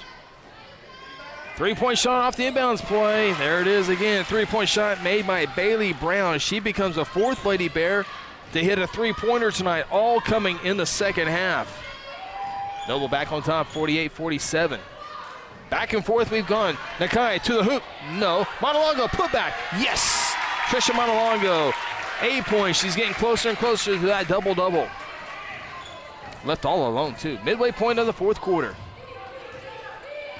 Yeah, we thought Guthrie had the advantage at the guard spot and down low. Noble has shot the ball a lot better in the second half, though, especially beyond the three-point line. Robson kicks it out. Three-point shot. Lester, no good. Guthrie gives up an offensive rebound. Brown's foul. Bailey Brown will be going to the free throw line for the first time tonight. It'll be 2 free throws. It'll be the first 2 free throws of the second half for Noble. They were 5 of 9 in the first half. Guthrie, meanwhile, 2, 3, 5, 7 free throws. Guthrie's made 5 of 7 in the second half. First free throw for Brown is no good.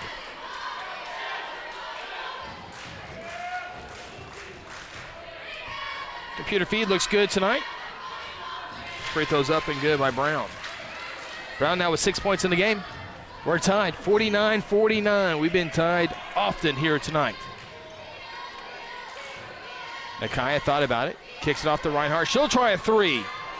Front rim, no good. Montalongo put back. No, and Trisha Montalongo continues the battle on the boards here tonight.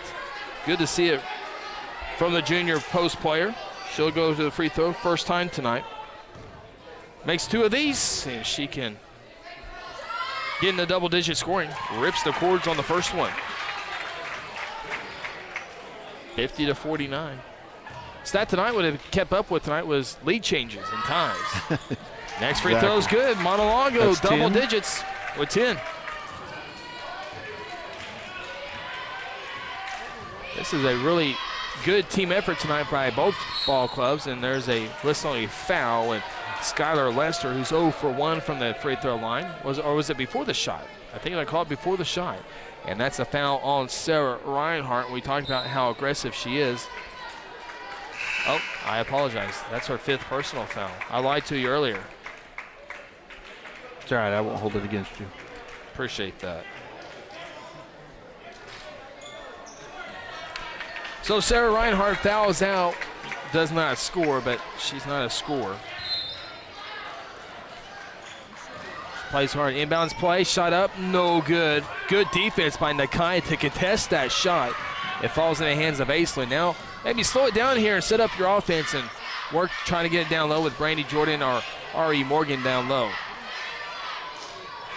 Double is in that zone defense, so you can be patient. Instead, Morgan fires a 3. No good. Jordan, offensive rebound. That's no good on the putback. Rebounded by Noble. Not a good possession there by the Lady Jays. I don't think that's a shot Shimmick wants to see right there when you have the lead. Yeah. When you can have the advantage down low, and then we go the other way. Hudson filling up the score sheet tonight. 2 more points. We're knotted up 51-51. Team fouls at 6-6. Aislinn for 3. Be her 3rd of the night. Oh, no, rattled out. Halfway down, comes back out. Now here comes Noble. 2:27 to go in the game. Hudson. Jump shot is good. 15-foot on the baseline by King. Coach Shimmick wants a timeout, and it's granted.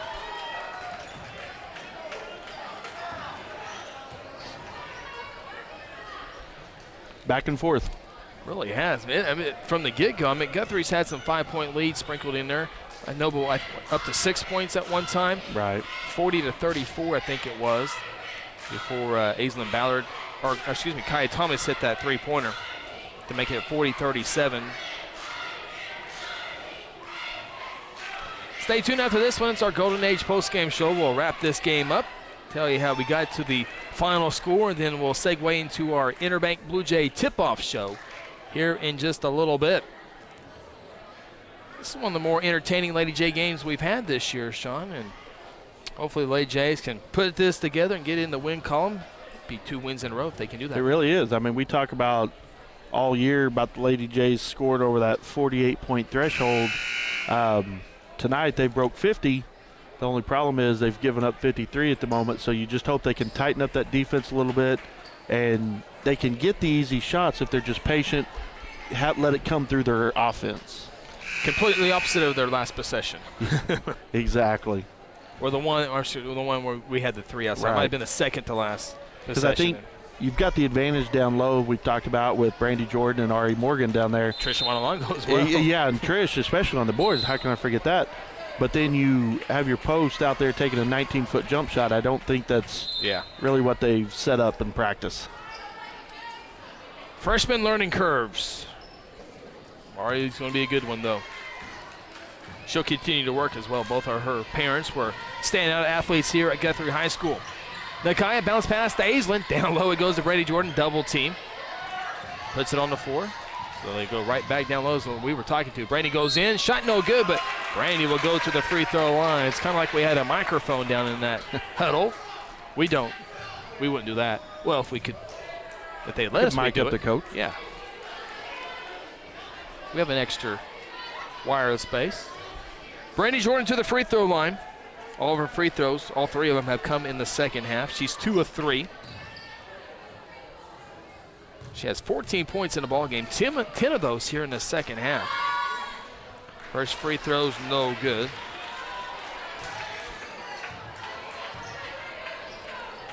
Looks like the early two precincts reporting out of 19, I believe, 17 or 19. Second free throw is good. Gail Davis with an early lead over Eddie Lynn, 182-111 for the Guthrie Board of Education. We got 2 minutes to go in this one. Lady J's down a point, 53-52. Got to play some defense here. Keep it a one-possession ball game. Lady J's man-to-man defense. Noble playing keep away. Dangerous pass. Robinson brings it down, though. Aislinn Ballard on her. Here comes the trap and throws it to Kaya. Lady J's with a break. Off to Brady Jordan. Layup right side. Good. Lady J's up a point. 54-53. 90 seconds to go. Defense leads to turnovers, which leads to a run-out layup in Lady J's. Trying to hold on here on Valentine's Day. 80 seconds to go. Here's penetration by Brown. Double team. Throws it away. Nakaya with the steal.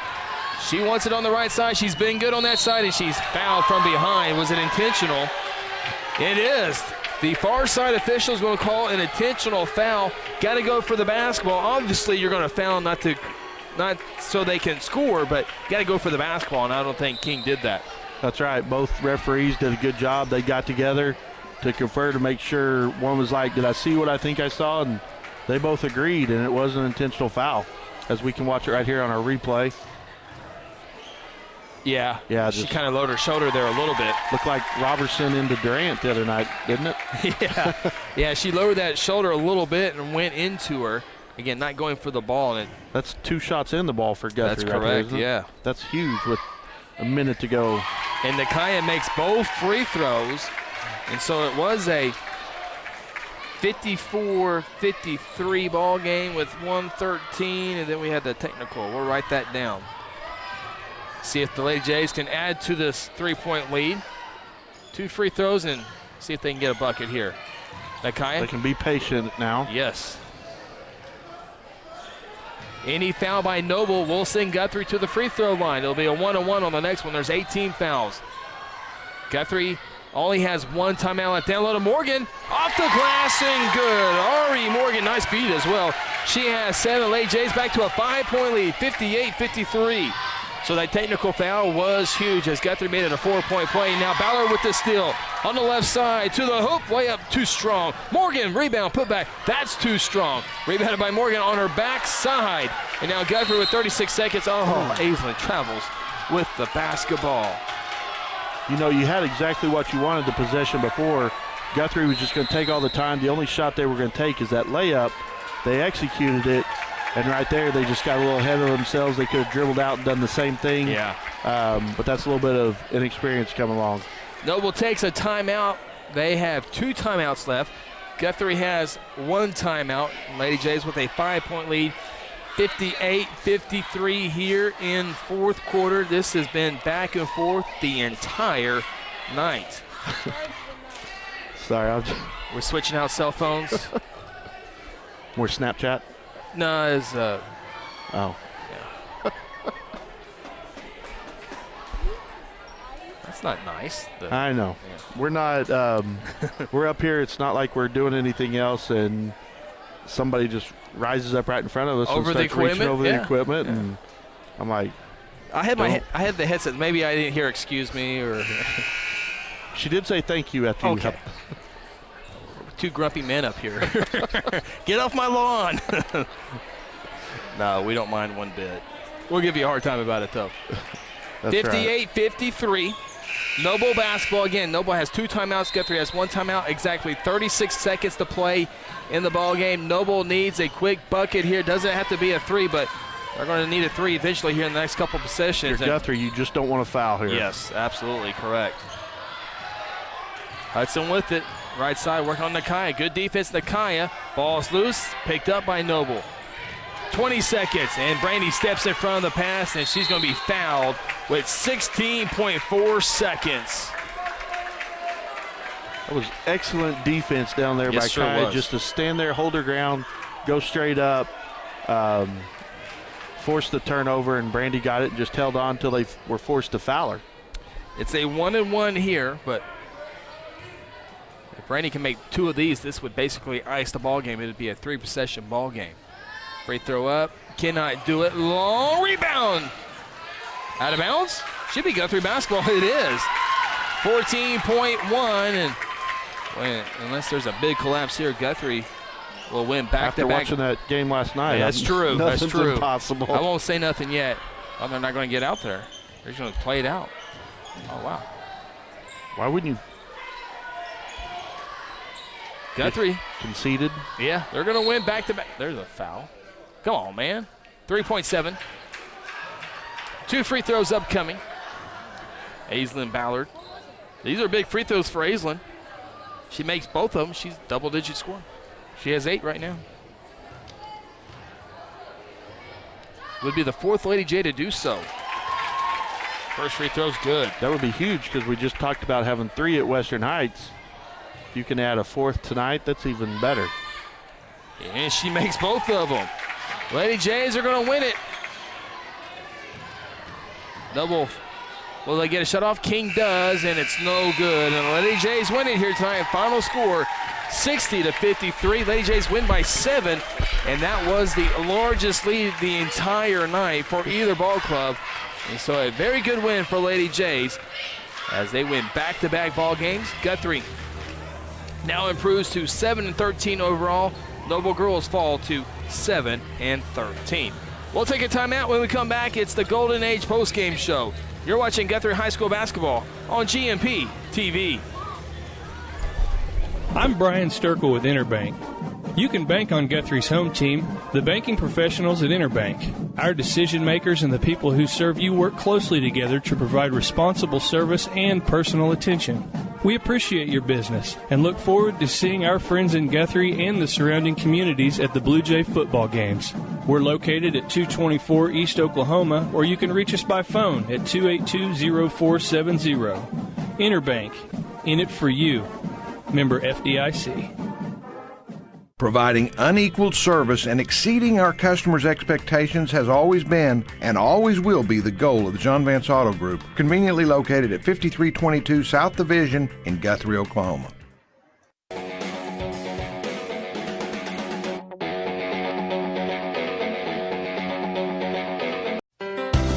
She's your mom, and you want to do your best. And at Golden Age Nursing Home and Ash Street Senior Living, we know just how difficult it is to make choices when it comes to your loved one's needs, and we can help. You'll find caring, supportive staff members and a full range of healthcare services. You'll also find a commitment to quality throughout all of our nursing home and healthcare agencies. Call Golden Age Nursing Home at 282-0144 or Ash Street Senior Living at 282-2000. You want to do your best, and so do we. Sonic has every slush flavor someone could ever want. This is basically slush headquarters. Where sour blue raspberry plans world domination. Well, not if Lemonberry has anything to say about it. Oh, Lemonberry, you're already sour. Come to the sour side. Never. I'll never join you. Refreshment just got colorful with new slush flavors like blue raspberry made with Nerds candy. And start your day with the 99-cent morning drink stop. Sonic at I-35 and Highway 33. This is how you Sonic.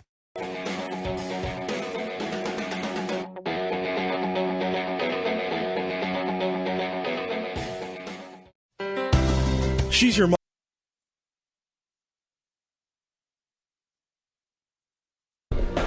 Welcome back. Golden Age postgame show. Lady Jays win 60-53 over the Noble Lady Bears. We had our music playing, and then the national anthem broke out, so we had to get that off of there real quick. But Lady Jays winning here tonight. Final score 60-53, and Sean Engel, Chris Evans with you. At the end of the first quarter, 12-12. At the end of the second quarter, 23-23. After the end of the third quarter, 40-40. Guthrie outscores Noble by 7, 20-13 in the fourth quarter to win it. Yeah, I mean, like you said, we talked about how it was back and forth, back and forth. Coach Chappell's looking up here like we started the national anthem and we're both sitting down. But it's going to be, I'm sure like it's you going said, to be in the fourth quarter, they hit a couple outside shots, or 3 threes, 2 by Aislinn there, and Kaya Thompson started it all with her 3. And like I said, the defense led to those easy fast break transition points that we talked about, and then they were able to make their free throws when it counted and hold on for the win. I mean, it was just a great finish to the game as it was back and forth all the time. I think it might be I think that might be the best game I've seen the Lady Jays play this year. When you look at the quarters, they scored 12 points, 11 points, 17, and 20. So they scored 11 or more points in all 4 quarters, including when they counted the most, 20 points in the fourth quarter. Again, a lot of transition points, as you mentioned, outside threes, as you mentioned, also some offensive rebounds and easy buckets tonight. That's right. I mean, like you said, we talked about confidence. I mean, to be able to score that much, I mean, is that a season high, or it's pretty close if it's not. Yeah. And so, like you said, being in double digits in every quarter, not having that one quarter that's hurt them like we've seen throughout the year where they go in a big lull. Their defensive intensity was high all night long and led to the easy transition buckets. So, like you said, it was just a great all-around. And Monalago had a double-double tonight. If you get that out of her on the offensive and defensive boards and then able to add the 10 points to go with it, it's just a great extra scoring that you don't count on every night. Looking at the Lady Jays this year, Sean, you mentioned those 60 points, and they scored this is their second highest this year. They scored 81 against up in the Lincoln Christian tournament against Christ Prep. Not sure if that's a private school or what that is, but they scored 81. They scored 81 points that night. They defeated Christ Prep 81-25. But against probably the best competition, yes, that is by far their best offensive output. That's right. I mean, like you said, it can't come at a better time. You want to be playing your best basketball at the end of the season.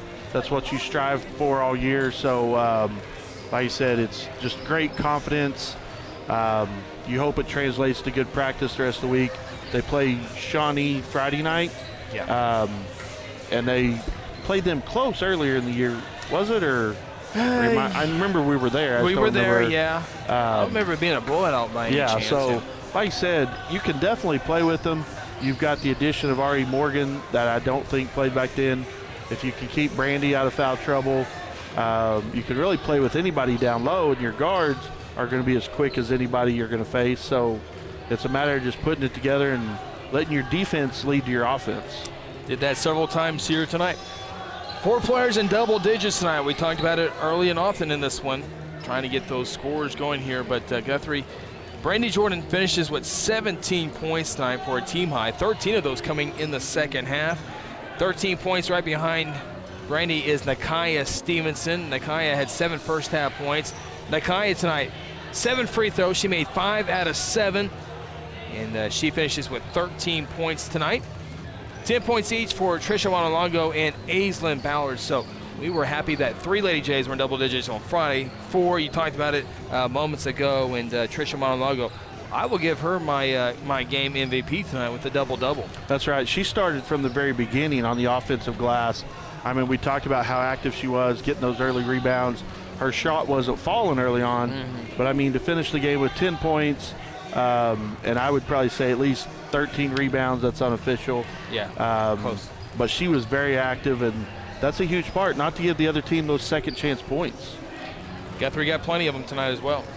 For the Noble Lady Bears, real quick, nice game put together by Haley Hudson. She finishes with 22 points. That's a game high, 22 points. She had 14 in the second half, and her teammate Sarah King was the only other player to get in double digits tonight with 11 points. So Noble with 2 players in double digits. Lady Jays win it.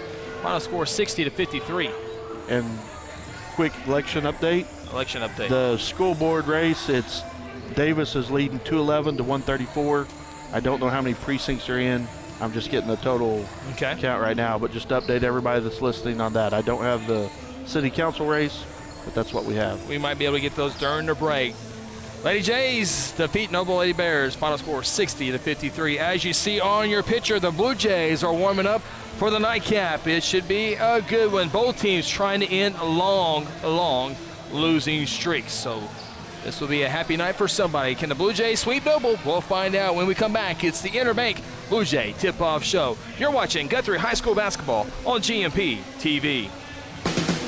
F&M Bank is a neighborhood bank with 8 branches and 17 ATM locations across 4 counties in central Oklahoma. F&M Bank can help you with all of your personal, business, and agricultural banking needs, or simply add efficiency to your business. Check out F&M Bank with online and mobile banking at www.fmbankok.com or download their app and have all of their services in the palm of your hand. F&M Bank is a neighbor you can count on. F&M Bank, member FDIC. At Terra Insure Group, you'll be helped by lifelong Blue Jay fans, Jason Herzl, Dennis Oaks, and Seth Robbins. They aren't limited to any single provider. They'll work with you to find the carrier and the plan that fits you best. Terra Insure Group is an independent insurance agency specializing in home, auto, and commercial lines of insurance. Call Terra Insure Group at 293-4880 or stop by at 2403 South Division or visit them online at tigok.com. Terra Insure Group, insuring your world.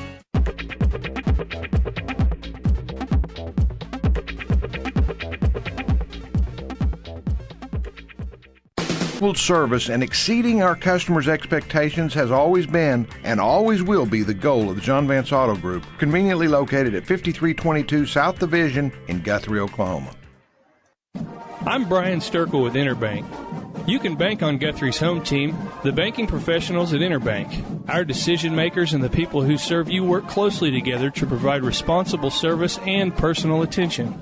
We appreciate your business and look forward to seeing our friends in Guthrie and the surrounding communities at the Blue Jay football games. We're located at 224 East Oklahoma, or you can reach us by phone at 282-0470. Interbank, in it for you. Member FDIC.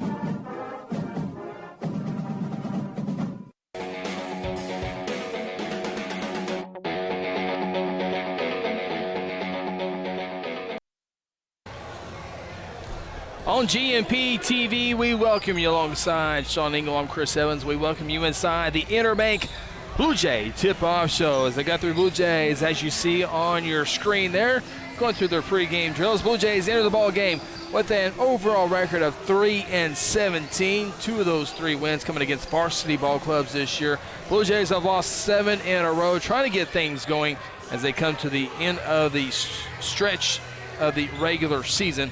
Meanwhile, the Noble Bears, they are 7-12 overall. They're led by head coach Billy Hyatt, and the Noble Bears enter the ball game losers of 6 straight ball games. So a losing streak of 6 or 7 comes to an end here tonight. And Sean, we mentioned it several times, when you play in the Suburban Conference, you better be pretty darn good night in and night out. And Noble and Guthrie's been on the short end a lot of ball games this year, so I'm sure they're probably happy to see each other trying to get a win here tonight. That's right. I mean, when you talk about it, you talk about the losing streak, 6, 7 games. I mean, it just becomes a grind to go to practice every day. You really have to, at that point, be careful as a coach not to just, put them in the ground. They're already dejected. They already know they've lost 6 or 7 in a row. None of them are out there trying to do that. So it's really important to keep their spirits, their confidence, and up as you move into postseason play. Of course, the Blue Jays will play Shawnee on Friday and will host Ponca City on Monday for senior. If you're tuning in and you're wondering about the YMCA basketball game, I think that's going to be the highlight of the night. Our numbers will skyrocket halftime. That is coming up at halftime of this ball game for the YMCA basketball game. Some names of notes for the Noble Bears. It's Baylor Buell. We'll say his name quite a bit here tonight. And if you're a Guthrie football follower or a Guthrie baseball follower, the name Baylor Buell will sound familiar, as he's been with Noble, seems like, for many, many years. I think he also had a brother go through, so there's been some Buells go through Noble. But he's in the starting 5 and had an outstanding football season at the quarterback spot, and one of the better baseball players on the baseball diamond as well. He's a good athlete. We'll talk about him and his teammates here in a little bit. And are we good on commercial? We need one more break. We need one more break. Okay, let's hit our final commercial break here on the Interbank Tip-Off Show. When we come back, it's tonight's starting lineups between the Blue Jays and Bears. This is the Interbank Blue Jay Tip-Off Show on GMP TV. When you're hungry, here's a little trick. Jump in the car and head to Golden Chick. When it's gotta be great and it's gotta be quick, you gotta get your tenders at Golden Chick. Golden Chick, for the best chicken, you know what to do. Golden Chick, sides and rolls made fresh for you. Golden Chick, just one bite and you'll forget the rest. The original and still the best. Golden Chick. For decades, Guthrie Athletics has been a source of pride in the Guthrie community. Hi, I'm Merritt Roberts, and I've been a Blue Jay supporter and Farm Bureau agent for many, many years. I want to wish all the Guthrie student athletes not only a great season on the field, course, track, or court, but in the classroom as well. If integrity, honesty, and accessibility are important to you, call Farm Bureau at 620-4920 and ask for Merritt. I would welcome the opportunity to give you a professional evaluation of your insurance needs, or simply stop by and let's talk about the Jays.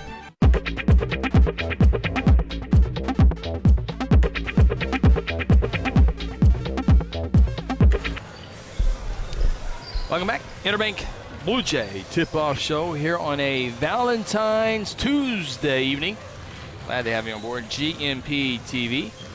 Blue Jays continue to go through their pregame shooting drills. We're about 70 seconds away from tonight's starting lineups. Noble Bears to our left. Nobles in the traveling blue uniforms. Like gold numbers outlined in white. Noble across the chest, number below that. Blue Jays in a home white uniforms trimmed out in blue. Guthrie Blue Jays on the front of the jersey. Number in the middle of Guthrie Blue Jays, and then the number on the back in blue letters outlined in white. Three-man crew tonight on the official side of things. Officiating crew did a good job in that girls game. Again, the Noble Bears enter this game 7-12. Noble will be heading to the Shawnee Regional. We mentioned last week, Guthrie will be going to the El Reno Regional. We'll have those specific matchups here in a little bit. Interesting regional over in Shawnee. You have 4 different communities in there.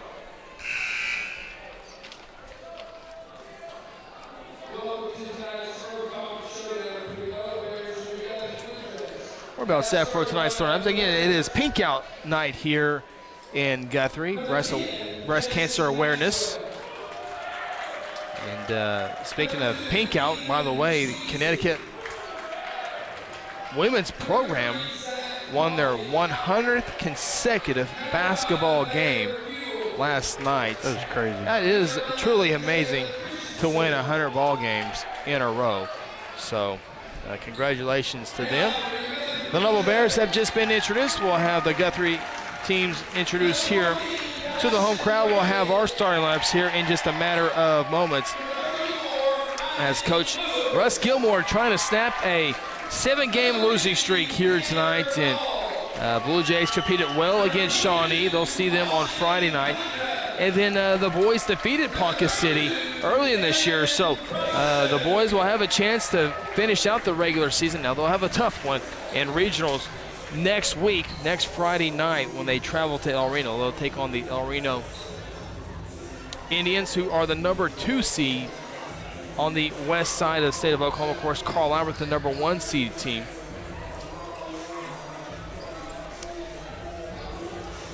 Here we get it. There we go. There are tonight's starting lineups. First for the Noble Bears, they'll go as this. Number 2, Ethan Sweezy. Number 3, Zach Coffey. Number 5, Baylor Buell. Number 10, Jason Maxwell. And number 11, Jacob Christian. For the Blue Jays lineup, as we see most of this year, Dyson Brackett, Austin Honeycutt, Gavin Bryson, Isaac Lewis, and Tanner Ball. Tonight's starting lineups. Again, 3-man officiating crew. Gavin Bryson will jump center court. He'll go up against number 2, Ethan Sweezy. Referee blows the whistle for the final time, and we are underway. And the Noble Bears will win the tip. They'll move right to left on your screen. Blue Jays will go left to right. Point guard for the Noble Bears is Jason Maxwell. Sweezy on the left side, penetrates. Good defense by Austin Honeycutt. Gavin comes over, help defense, takes the ball away, still misses the layup. Honeycutt up, good. And the Blue Jays on the board first here tonight. Off the turnover by Noble. 2-0. There's another still, Isaac Lewis in the passing lane. 2 turnovers on the Noble Bears. Bounce pass, Tanner Ball, layup good. Blue Jays out to a quick 4-0 run. Just what the doctor ordered when you have lost 7 ball games in a row. Good backcourt defense here by Gavin. Pass into the front court. Now Noble will slow it up here a little bit. 2 possessions, 2 turnovers for Noble. Maxwell in the corner to Christian for 3. Circles out, no good. Honeycutt with the rebound. Honeycutt speeds into the front court near side. Off to Dyson, quickly over to Isaac. Noble, 2-3 zone defense. Honeycutt in the middle of it, can't find it. Isaac Lewis in the middle, jump shot below the free throw lines, no good. Ball rebound, put back is good. And the Jays out to a 6-0 run. All 6 points in the paint. Pressure in the backcourt. Zach Coffey brings it into the front court. Dribbles between the legs a few times. 90 seconds gone by, so far so good for the Royal Blue and White. Whistle away from the basketball. Foul will go against Dyson Brackett. Dyson's been known to get in some foul trouble throughout the year. Got to be careful here. Picks up the game's first foul. Not much movement by Noble. Still able to get inbounds though. Far corner, Baylor Buell for 3. Rim, no good. Honeycutt fights for the rim, and he loses it though. Put back is no good by Christian. And the Jays come away with it. Brackett center of the floor. To the right side, crashes in, offensive foul. 2 personal fouls for Dyson Brackett. Not even 2 minutes into the contest. One of those ones you probably got to stop at the 3-point line or the free throw line. And Dyson will have a good rest here as Jose Martinez will check into the lineup. Jose Martinez, a freshman guard.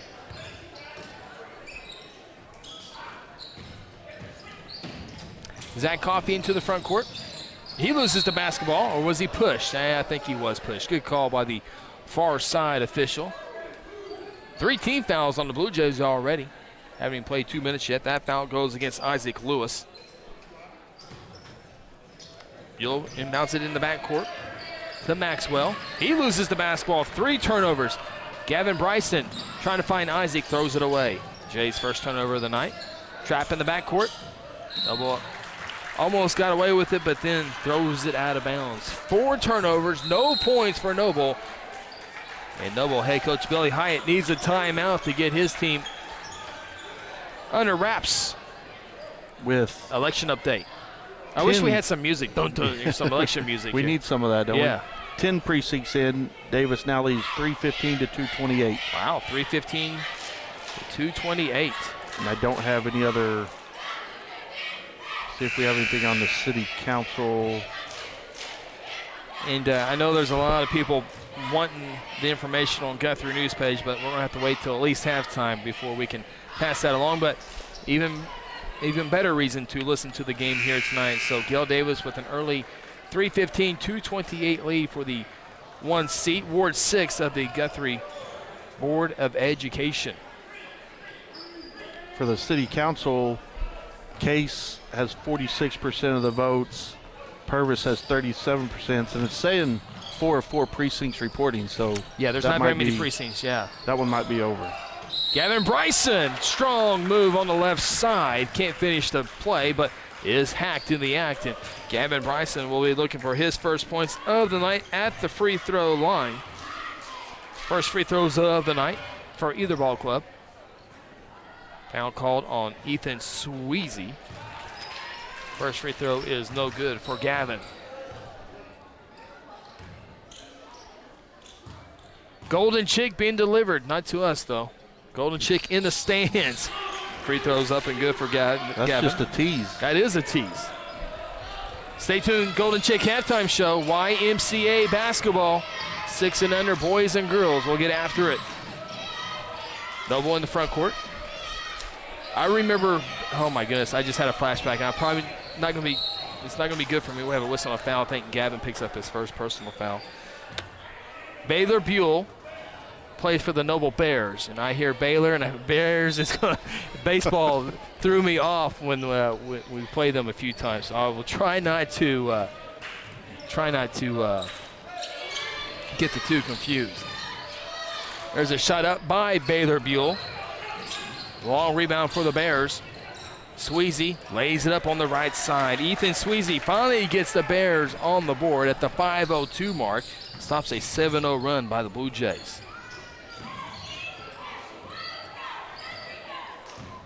Noble stays in the 2-3 zone defense. Martinez dribbles out. Jose came in the ball game. There's a three-point shot. Catch and shoot. No good. Rebounded by the Bears as Dyson Brackett had to go to the bench at the 6:03 mark with 2 personal fouls. Apologize if we said Gail Davis. It's Gina Davis. Gail Davis was on the scoreboard but had to resign with her daughter-in-law, moving on to being a teacher at Guess. There's 2 points for the Noble Bears. Gina Davis with the early lead over Eddie Lynn. Trying to miss who I missed the 2 points. There's a traveling violation by Austin Honeycutt. Blue Jays' second turnover. I missed the bucket by Noble, so we're going to try to see who scored that down low.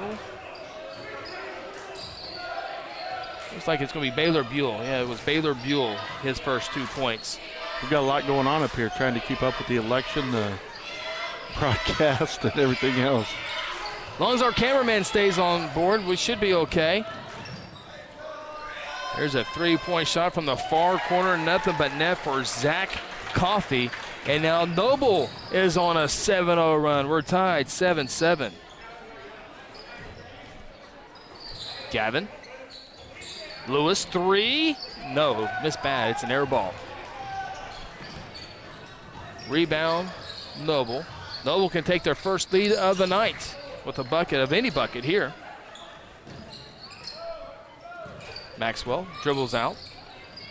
Down low to Baylor Buell, give and go. Maxwell, shot up and good. And just like that, Noble's now on a 9-0 run. 3:04 to go in the first. Blue Jays, I have a feeling we're going to have to shoot the ball well tonight. Noble will stay in that zone defense until Guthrie proves otherwise, and Guthrie has not been a strong shooting team this year. Gavin lost the basketball, goes back in, lowers the shoulder, in trouble, needs to get out of the lane. He does. Honeycutt threw it up, not sure what he saw there. We don't have a shot clock here. No shot clock. He threw it up like there was a shot clock or time was going off. Not sure what he saw. Anyway, we're going to move on. Noble on a 9-0 run. 2.5 to go here in the first quarter. Blue Jays man-to-man defense. Weaving to the hoop. Shot on the left side's no good by Coffey. Rebounded by the Jays. Here comes Honeycutt. 3-on-3. Lewis falls down. Honeycutt picks up his dribble. Isaac puts it on the floor. Around the perimeter we go. Gavin puts it on the floor. Poked away, out of bounds. Stays with Guthrie.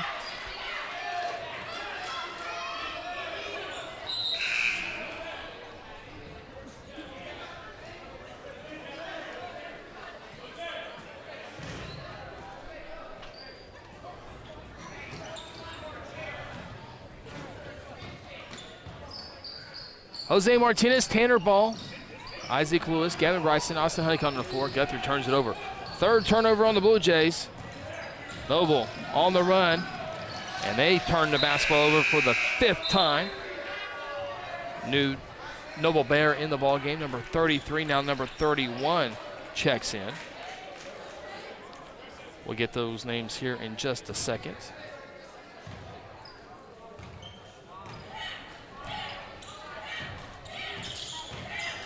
The email and text messages are filling up my phone. think they're wanting election results. They're going to have to listen to Blue Jay basketball. There's a turnover, Guthrie. Their 4th turnover. Bears 3-point shot. It circles out. Offensive rebound. Putback is no good. Another offensive rebound over 3 for Blue Jays, and an awkward shot there is no good. By number 31. We'll get those names here in just a second. We'll have a whistle and a foul. It will be the 2nd team foul on the Noble Bears.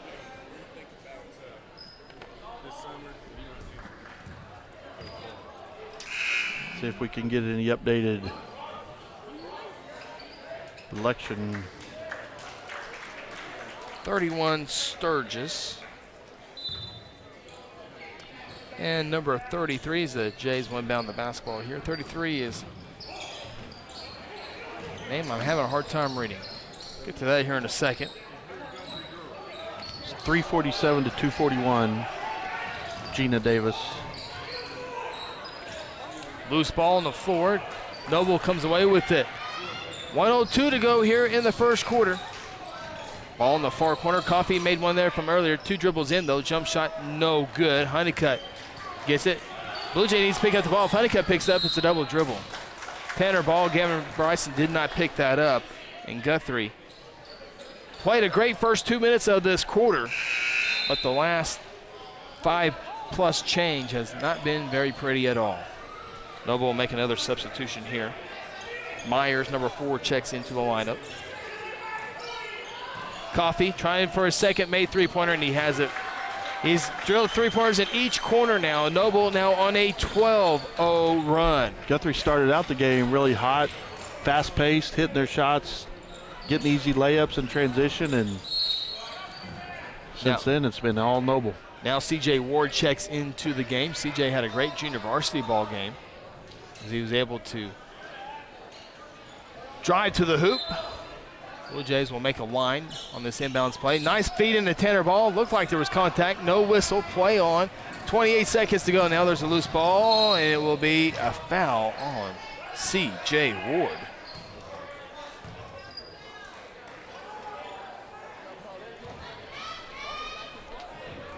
Fifth foul for Guthrie. Noble with 3 team fouls.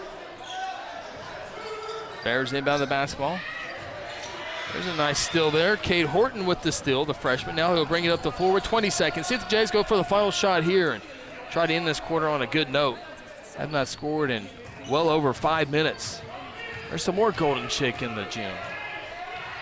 8 seconds. That's just not right. Horton below the free throw line, running shot no good. Rebounded by Tanner Ball. Can't get a shot off because he's hacked. And Tanner Ball with 4 points already will go to the free throw line with 1.8 seconds.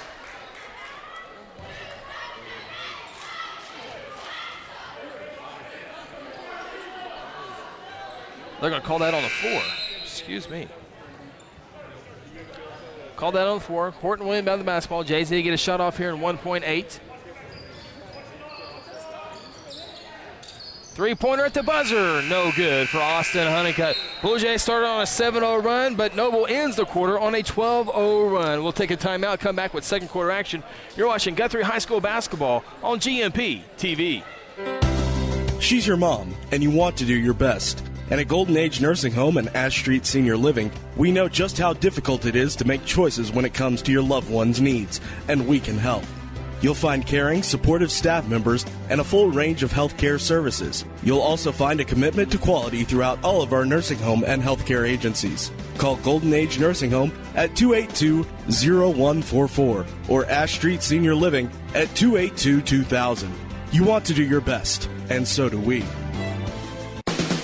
F&M Bank is a neighborhood bank with 8 branches and 17 ATM locations across 4 counties in central Oklahoma. F&M Bank can help you with all of your personal, business, and agricultural banking needs, or simply add efficiency to your business. Check out F&M Bank with online and mobile banking at www.fmbankok.com or download their app and have all of their services in the palm of your hand. F&M Bank is a neighbor you can count on. F&M Bank, member FDIC. Along with Cal Evans, Sean Engel, I'm Chris Evans. Welcome to you on a Tuesday night inside the Guthrie High School gymnasium. It is Valentine's night. Glad to have him on board. GMP TV. Guthrie and Noble now underway in second quarter action. Gavin Bryson trying to end a 12-0 run. Can't do it with the left-handed jump shot. Here come the Noble Bears. Blue Jays started the game on a 7-0 run, but Noble has scored the game's last 12 points. Here's penetration. Now a three-point shot in the corner. No good. Hit the rim 3 times. Rebounded by Gavin Bryson. Dyson Brackett back in the game playing with 2 personal fouls. That second foul came at the 6:03 mark. As much as we bragged on that Lady Jays game being a fun game, Blue Jays thought it was going to be off to a good start. It was a good start, but collapsed a little bit toward the last 5 minutes of that first quarter. You know, that collapse, you could coincide with Brackett's second foul. Yeah, that's what happened. When he went out, that's when Noble went on that run. So you're hoping he can be smart and play with these 2 fouls right now and not pick up that third. And really, when C.J. Ward's not out there, I don't think either team has a real distinct athlete advantage out there. Austin Honeycutt in the paint, trying to end the run, and he does. Left-handed shot is good, and he's fouled Austin Honeycutt with his second bucket made here tonight, trying to finish it off with a 3-point play. Again, it stops at 12-0 run. That was just a case of where he ducked the head, went in there amongst the trees and threw it up, drew the foul. Luke Morgan, Blue Jay freshman, wearing jersey number 12 out there, checks into the lineup. Luke Morgan, big expectations for him on the golf course. He's been on the junior golf circuit for the last several years and has done well. Some of the elite golfers he went up and fared well in many tournaments this year. So the free throw is no good. Golf team should be exciting to watch this year. Blue Jays half-court trapping defense here. Noble recognizes that. There's a jump shot, baseline forced shot. It's no good. And Austin Honeycutt comes down with the basketball and a Noble Bear on his back. 31 Sturgis commits the foul. That is the 6th team foul. That's Sturgis' second personal foul. Blue Jays with 5 team fouls. Sturgis will check out of the ball game. You know, as bad as it's been for the last 5 minutes, you look up, as a Guthrie fan, you're only down 3. You've got to be happy with that, but be a lot you worse. Just got to get the ball back in the hoop. Dangerous pass. Luke Morgan throws the basketball away. Noble in transition in the corner. Maxwell can't find a shot. Nice ball movement. Coffey trying to find his third make. No. Rebound putback, though, is good for Jason Maxwell. His second bucket. He has 4 points. It's back to a 5-point lead, 14-9 for the Noble Bears. Noble stays in that zone defense, 2-3 zone defense. Gavin Bryson. Sorry, they're going to stay in it till Guthrie forces them to come out of it. Brackett throws it away. Honeycutt tries to save it, cannot do it. Ball's loose. Noble's going to pick it up. Here come the Bears to the hoop. Awkward shot off the glass, no. Rebounded by Dyson. Not the prettiest of ball games so far in this one. Brackett had it poked away, and no, they're going to call a travel with that. Maybe it wasn't poked, and Dyson kept with it. Officials a lot closer than I am. Guess they could have gone either way. We'll go with the officials were right, I guess. Yeah, they've been pretty good here the entire night. So good crew. It has been. Jays remain in the man-to-man defense. Noble moving around the perimeter, setting picks away from the basketball. Austin almost had a taken away. Then Noble. Coffey throws it off of Austin. And C.J. Ward will check into the lineup. He will replace Dyson Brackett. Coach Gilmore getting Dyson out there, not picking up his third foul. Good coaching there.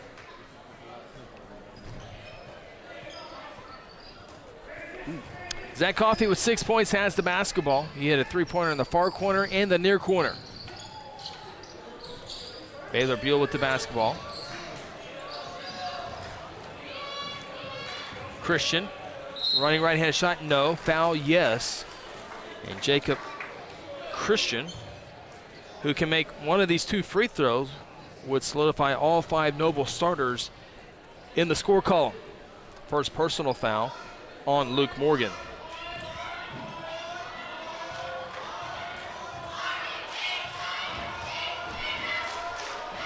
Both teams with 16 fouls. First free throw is no good for Jacob Christian.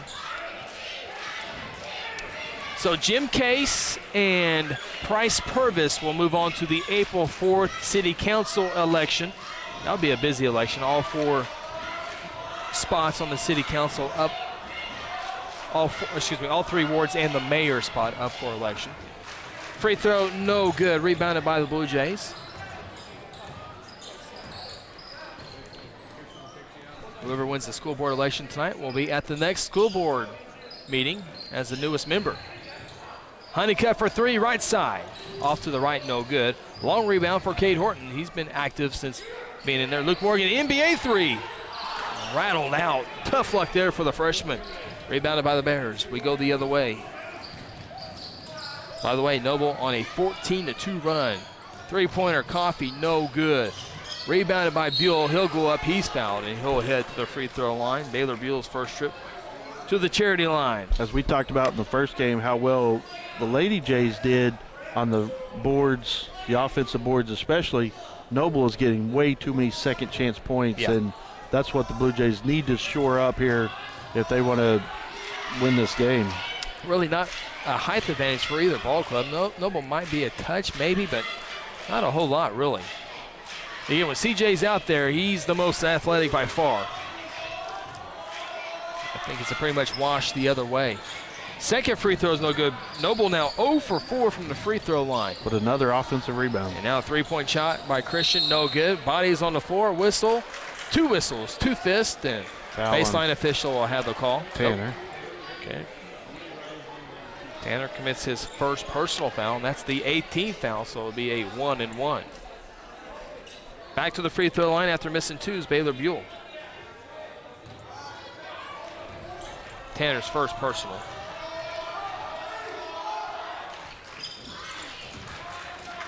Baylor makes this one, so he'll have the bonus. Stay tuned. Golden Chick Halftime Show. YMCA Youth Basketball. 6 and under style. Buell missed his first 2, but makes his last 2. 16-9. Noble now on a 16-2 run. CJ Ward, he did it all game long in the junior varsity ball game, has his first bucket. 16-11. Jays within 5. Honeycutt, silly foul there as he reached in, grabbed the forearm of the Noble Bear. It's one of those fouls that drive you crazy as a coach. 35 feet away from the basket. Especially when the other team's in the bonus. Yeah, this is the last 1-and-1 of the ballgame for Noble this first half. First free throw's up and good for Coffee. Coffee now with 7 points in the game. 17-4 run for Noble. Remember, Guthrie led 7-0. Next free throw's good as well. 4 for 6 from the free throw line for the Noble Bears. CJ, boy, he got it into the front court quickly. Morgan for 3 again. Good this time for the freshman. Luke Morgan and the Blue Jays needed that one as they pull within 4, 18-14.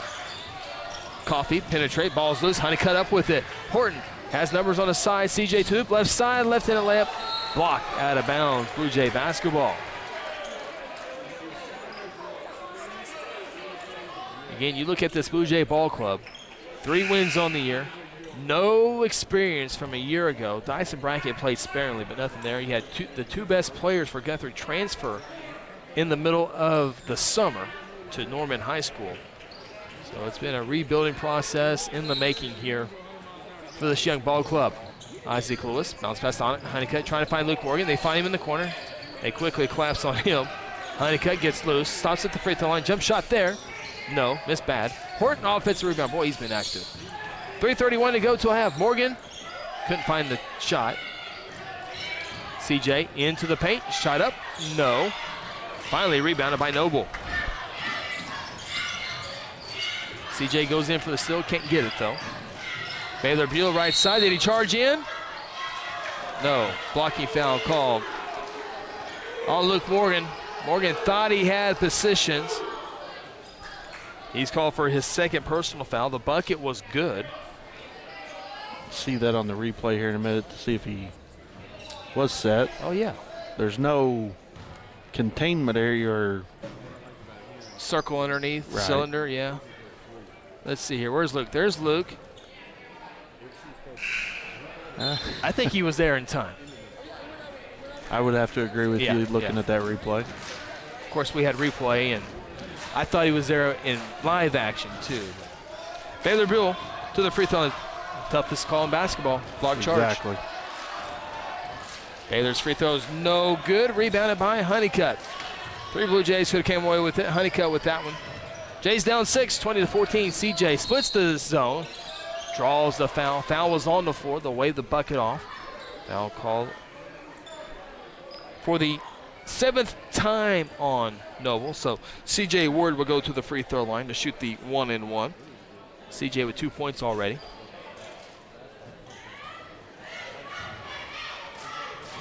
$14 precincts reporting. At 17 or 19? I think I've got 21. Okay, 21. That's okay. right. No, that's right. 21. Okay. That's right. 406 to 259. Gina Davis. Yes. Still leading. Did I say Gail last time? I don't know. One of us did.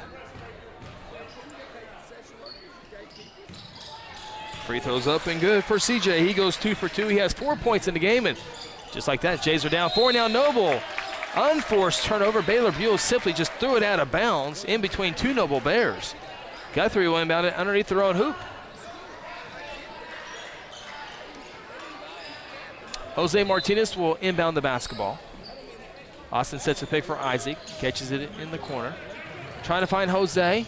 Can't find a shot, so Guthrie's going to set up their offense. CJ says, give me the basketball. I'm going to find something happen here. Under 3 to play until halftime.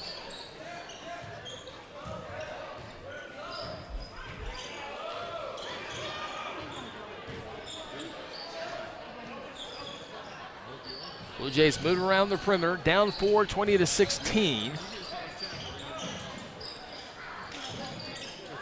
Jays once led 7-0, almost a near turnover. Noble went on a 12-0 run. Whistle, foul, free throws upcoming. Guthrie was down 5 at the end of the first quarter, down 4 here in the second. 1-on-1 here, 8th team foul on Noble. Second personal foul on Jason Maxwell for Noble. CJ Ward to the free throw line, 1-on-1. Made both free throws last time.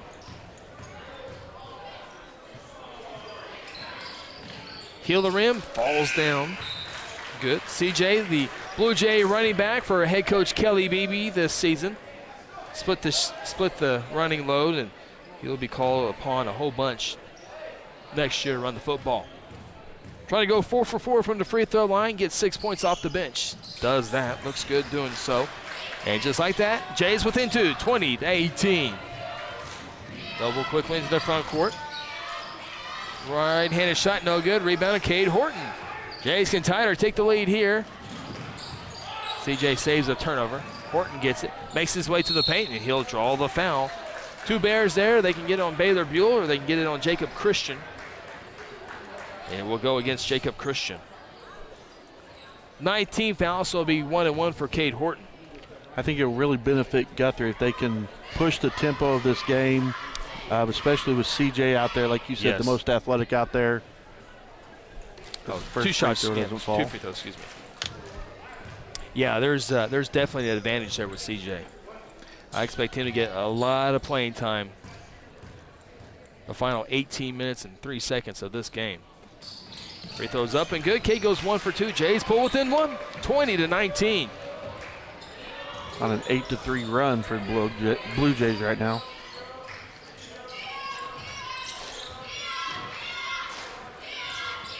Noble well outside the 3-point line. Buell gets it. Bounce pass down low. Shot up and good. For 33, first 2 points off the bench for Noble. Jays down 3, 22-19. 1:35 to play till Golden Chick halftime show. CJ Ward splits the defense. Jump shot, right elbow. Good from 15 feet. That's exactly what we should probably see the rest of the night from CJ and see if they can get Noble out of that zone. I don't think it will. I think Noble's sticking with that zone, so that could be a big advantage for CJ. Exactly. He can get into the middle of that zone, that 13-foot jump shot right in the middle of the lane. If he can hit that, that's going to be huge. Whistle and a foul called on Noble. It will go against Myers. That's his second personal foul. Both teams in the double bonus, so 2 free throws upcoming for Austin Honeycutt. He's 0 for 1 with 4 points. The numbers are starting to increase for the Golden Chick halftime show. First free throw's up and good. I will be rooting for, I think it's the dark blue team. That is little Ryan Lee Russell. The cute one out there. She'll be running up and down the floor. Second free throw's good. Niece? That is my niece, yes.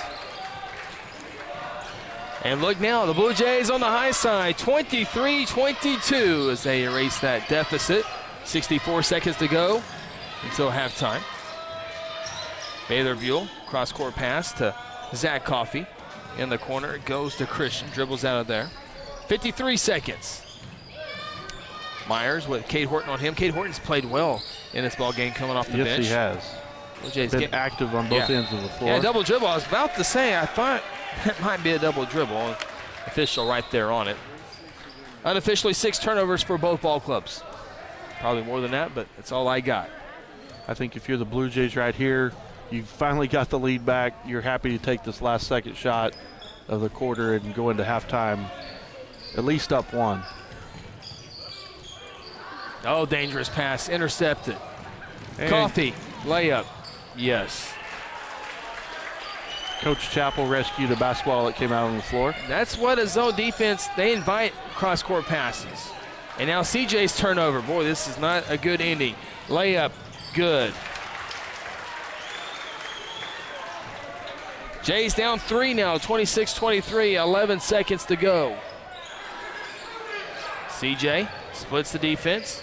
Jump shot above the free throw line is good. CJ Ward. Now Noble will not be able to get a shot off, and Blue Jays avoid disaster many times in that first half. They were down 5 at the end of the first quarter, down 1 as we go into the locker room.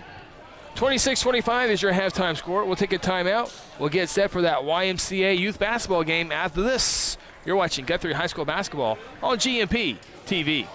Sonic. At Terra Insure Group, you'll be helped by lifelong Blue Jay fans, Jason Herzl, Dennis Oakes, and Seth Robbins. They aren't limited to any single provider. They'll work with you to find the carrier and the plan that fits you best. Terra Insure Group is an independent insurance agency specializing in home, auto, and commercial lines of insurance. Call Terra Insure Group at 293-4880 or stop by at 2403 South Division or visit them online at tigok.com. Terra Insure Group, insuring your world.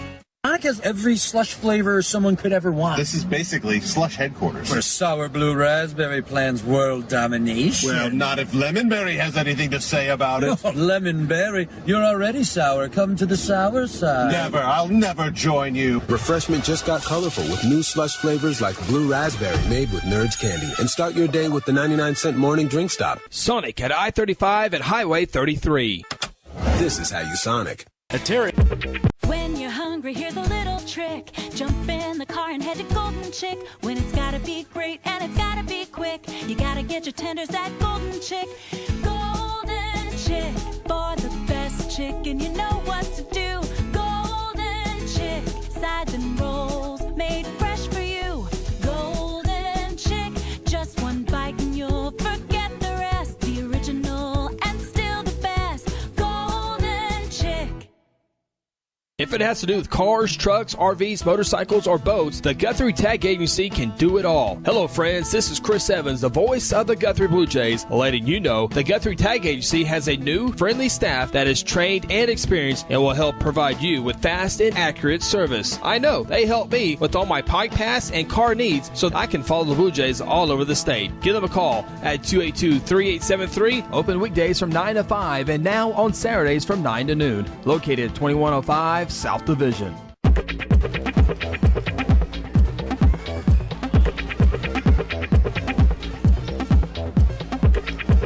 When you're hungry.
Insure Group, you'll be helped by lifelong Blue Jay fans, Jason Herzl, Dennis Oakes, and Seth Robbins. They aren't limited to any single provider. They'll work with you to find the carrier and the plan that fits you best. Terra Insure Group is an independent insurance agency specializing in home, auto, and commercial lines of insurance. Call Terra Insure Group at 293-4880 or stop by at 2403 South Division or visit them online at tigok.com. Terra Insure Group, insuring your world. Sonic has every slush flavor someone could ever want. This is basically slush headquarters. Where sour blue raspberry plans world domination. Well, not if Lemonberry has anything to say about it. Lemonberry, you're already sour. Come to the sour side. Never. I'll never join you. Refreshment just got colorful with new slush flavors like blue raspberry made with Nerds candy. And start your day with the 99-cent morning drink stop. Sonic at I-35 and Highway 33. This is how you Sonic. At Terra Insure Group, you'll be helped by lifelong Blue Jay fans, Jason Herzl, Dennis Oakes, and Seth Robbins. Has to do with cars, trucks, RVs, motorcycles, or boats, the Guthrie Tag Agency can do it all. Hello, friends. This is Chris Evans, the voice of the Guthrie Blue Jays, letting you know the Guthrie Tag Agency has a new, friendly staff that is trained and experienced and will help provide you with fast and accurate service. I know they help me with all my Pike Pass and car needs so I can follow the Blue Jays all over the state. Give them a call at 282-3873. Open weekdays from 9 to 5 and now on Saturdays from 9 to noon. Located at 2105 South Division. For decades, Guthrie Athletics has been a source of pride in the Guthrie community. Hi, I'm Merritt Roberts, and I've been a Blue Jay supporter and Farm Bureau agent for many, many years. I want to wish all the Guthrie student athletes not only a great season on the field, course, track, or court, but in the classroom as well. If integrity, honesty, and accessibility are important to you, call Farm Bureau at 620-4920 and ask for Merritt. I would welcome the opportunity to give you a professional evaluation of your insurance needs or simply stop by and let's talk about the Jays. If it has to do with cars, trucks, RVs, motorcycles, or boats, the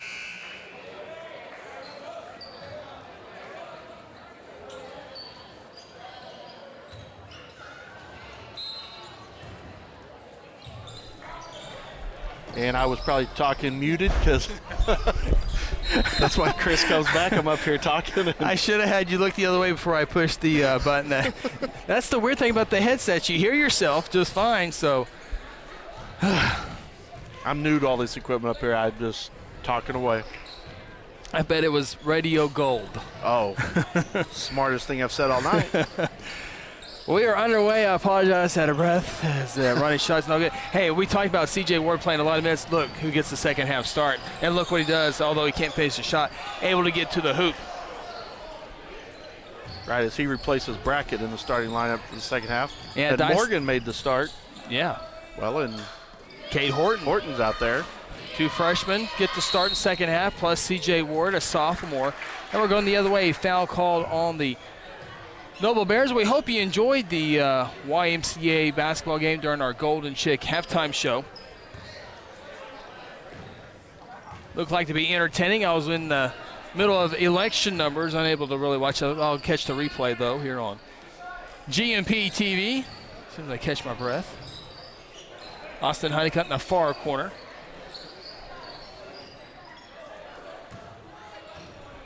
Sorry, I'm efforting to get the scoreboard back up. Yeah, that Tyler thing, that's weird. You have to push the yellow dotted button. Or you got it? Almost there. The clock's was up. Trying to get it set. Gotcha. We have a whistle and a foul on Noble. Just like that, we already have 3 fouls in the first 61 seconds of the second half. Third personal foul on Ethan Sweezy of Noble. Luke Morgan for 3, hit one earlier. He hits the second one, his first of the second half. Luke Morgan with 6 points, and the Blue Jays up to 28-26. Noble breaks the full court press, wide open. Baylor Buell layup good. Baylor Buell had 6 at halftime, now 8 in the game. By the way, C.J. Ward, 10 first half points, and did a good job of that jump shot around the free throw line. As Horton is tied up, possession arrow points in the direction of the Blue Jays. Yeah, CJ was a great spark coming off the bench, but he came in for Brackett with those 2 fouls. And this lineup right here is what really brought Guthrie back to tie it up. Horton throws it off of Maxwell. Out of bounds, stays Blue Jay basketball. Jeff Ball walking upstairs. He's without much hair. got shaved. Shaved as a fundraiser, wasn't it? Yeah, exactly right. Raised more funds than he thought they'd be able to do during their guest carnival. Pick it up, CJ. Oh, I thought maybe the Noble defender hit it out of his hands. Tipped it off his knee, wasn't it? Yeah, I thought the defender hit it off his knee. Catch our replay, see if we're making things up. 28-28 ball game, 6:22 to go here in the third quarter. Ball out of bounds. Now we're going in the direction of the Blue Jays. And our cameraman, no, that was a good call. CJ dribbled off his own leg. We apologize. Isaac Lewis on the right side. Blue Jays move around the perimeter, working against the zone defense. Now we see Noble go to a 3-2 zone defense. Trying to stop the CJ Ward. Yeah, that's going to keep him out of the center of the lane where he's hurt Noble tonight. That's good defensive adjustment. Yeah. Noble doesn't play very many man-to-mans in the last 2 decades. They've been a zone team for a long time, as we have a foul on Jason Maxwell. I think that's Maxwell's 3rd personal foul. It is. That's the 3rd team foul. Guthrie just 1 team foul so far. 5:45 to go in the 3rd quarter. Guthrie trying to sweep the night as the Lady Jays won game 1. Luke Morgan trying to get his 3rd three-pointer. Can't do it. Rebound, Cade Horton. 1 power dribble. Shot up on the right side. It's no good. Rebounded by Noble. Cade Horton, great defensive pressure at midcourt, and the results in a turnover. Austin Honeycutt with the steal. Right out layup for CJ, left side, left hand, good. CJ Ward puts the Blue Jays on the high side. He has a dozen points. Here's the full court pressure. Noble breaks it this time. In the far corner it goes to Christian. Can't find a shot, finds Baylor Buell instead. Layup, blown on the left side. Rebound, put back, that's no good by Sweezy. Here come the Jays. Honeycutt into Isaac Lewis. 1-on-2, not in his favor. To the hoop anyway. Right hand layup on the left side, no good. Put back is good. CJ Ward, 14 points. Guthrie with a 4-point lead. Transition points for the Blue Jays. We're going the other way. Coffey will draw the 2nd team foul on the Blue Jays. You know, you talk about the zone defense for Noble that they're playing, but when most of the time you're the less athletic team, I mean, the zone defense, you can't man up with the other team, so play that disciplined zone, and that's your best shot. Yeah, usually zone, you can't man up man-to-man due to athletic reasons, or the other team simply doesn't shoot the ball well, as we have another whistle, a foul on the Blue Jays. Or you're Syracuse and just always want to play a zone. Yes. There is an exception every now and then. Foul called on Jose Martinez, his 2nd personal foul. Each team with 3 team fouls. First free throw is no good for Jason Maxwell, his first trip to the free throw line. Well, we were able to get all of our city election stuff done and school board stuff for the news page during halftime. Next free throw is up and good. Congratulations to Gina Davis. She will be seated at the next Board of Education meeting for Guthrie Public Schools. And Price Purvis and Jim Case will advance on as Isaac Lewis drills his first 2 points of the night. Nice little 16-foot jump shot on the left side. CJ went for the steal. Coach Gilmore thought he had it. And CJ will yeah, I think that's right. Coach Gilmore went to the bench quickly to get CJ out of there. That's the 4th team foul, and that is the 3rd personal foul on CJ. But real quick, Price Purvis and Jim Case will move to the April 4th election for City Council. Here's penetration here by Sweezy. He'll draw a foul from the far side official. I think that's going to be on Cade Horton. That's Cade Horton's 3rd personal foul. Ethan Sweezy to the free throw line for the first time tonight. He had 2 points in the first half. First free throw is up and good. Points tonight for the Blue Jays. Austin Honeycutt has 6. Cade Horton has 1. Gavin Bryson has a point. Isaac Lewis has 2. Tanner Ball 4. But then here you go. 14 points for CJ Ward and 6 points for Luke Morgan. Next free throw, no good. Rebound, Isaac Lewis. Jays with a 4-point lead, 34-30, coming up on the midway point of the 3rd quarter. Dyson Brackett back in the ball game. Isaac, penetration, got a pick by Austin, couldn't do nothing with it. Jays around the perimeter. Luke Morgan. Honeycutt dribbles in, loses the basketball, picks it back up. Gets the defender up in the air. Should have gone up with a shot. He had the defender up in the air. Gavin Bryson. Honeycutt never got out, or was it a travel? Travel. Could have had a 3-second call. Blue Jays in this ball game thanks to Luke Morgan, C.J. Ward, and Cade Horton playing a big factor in this game. Bryson with the steal. 3-on-2 break. Gavin in the middle. Shot no good, but a whistle and a foul called on Baylor Buell. And Gavin will go to the free throw line. A lot of contact there at midcourt that wasn't called. Yeah. But then he came back the other way and drew the foul. Expecting a foul there on Guthrie. Luckily he didn't come. Free throw, Gavin, no good. Gavin sitting on just 1 point tonight. He's now 1 of 3 from the free throw line.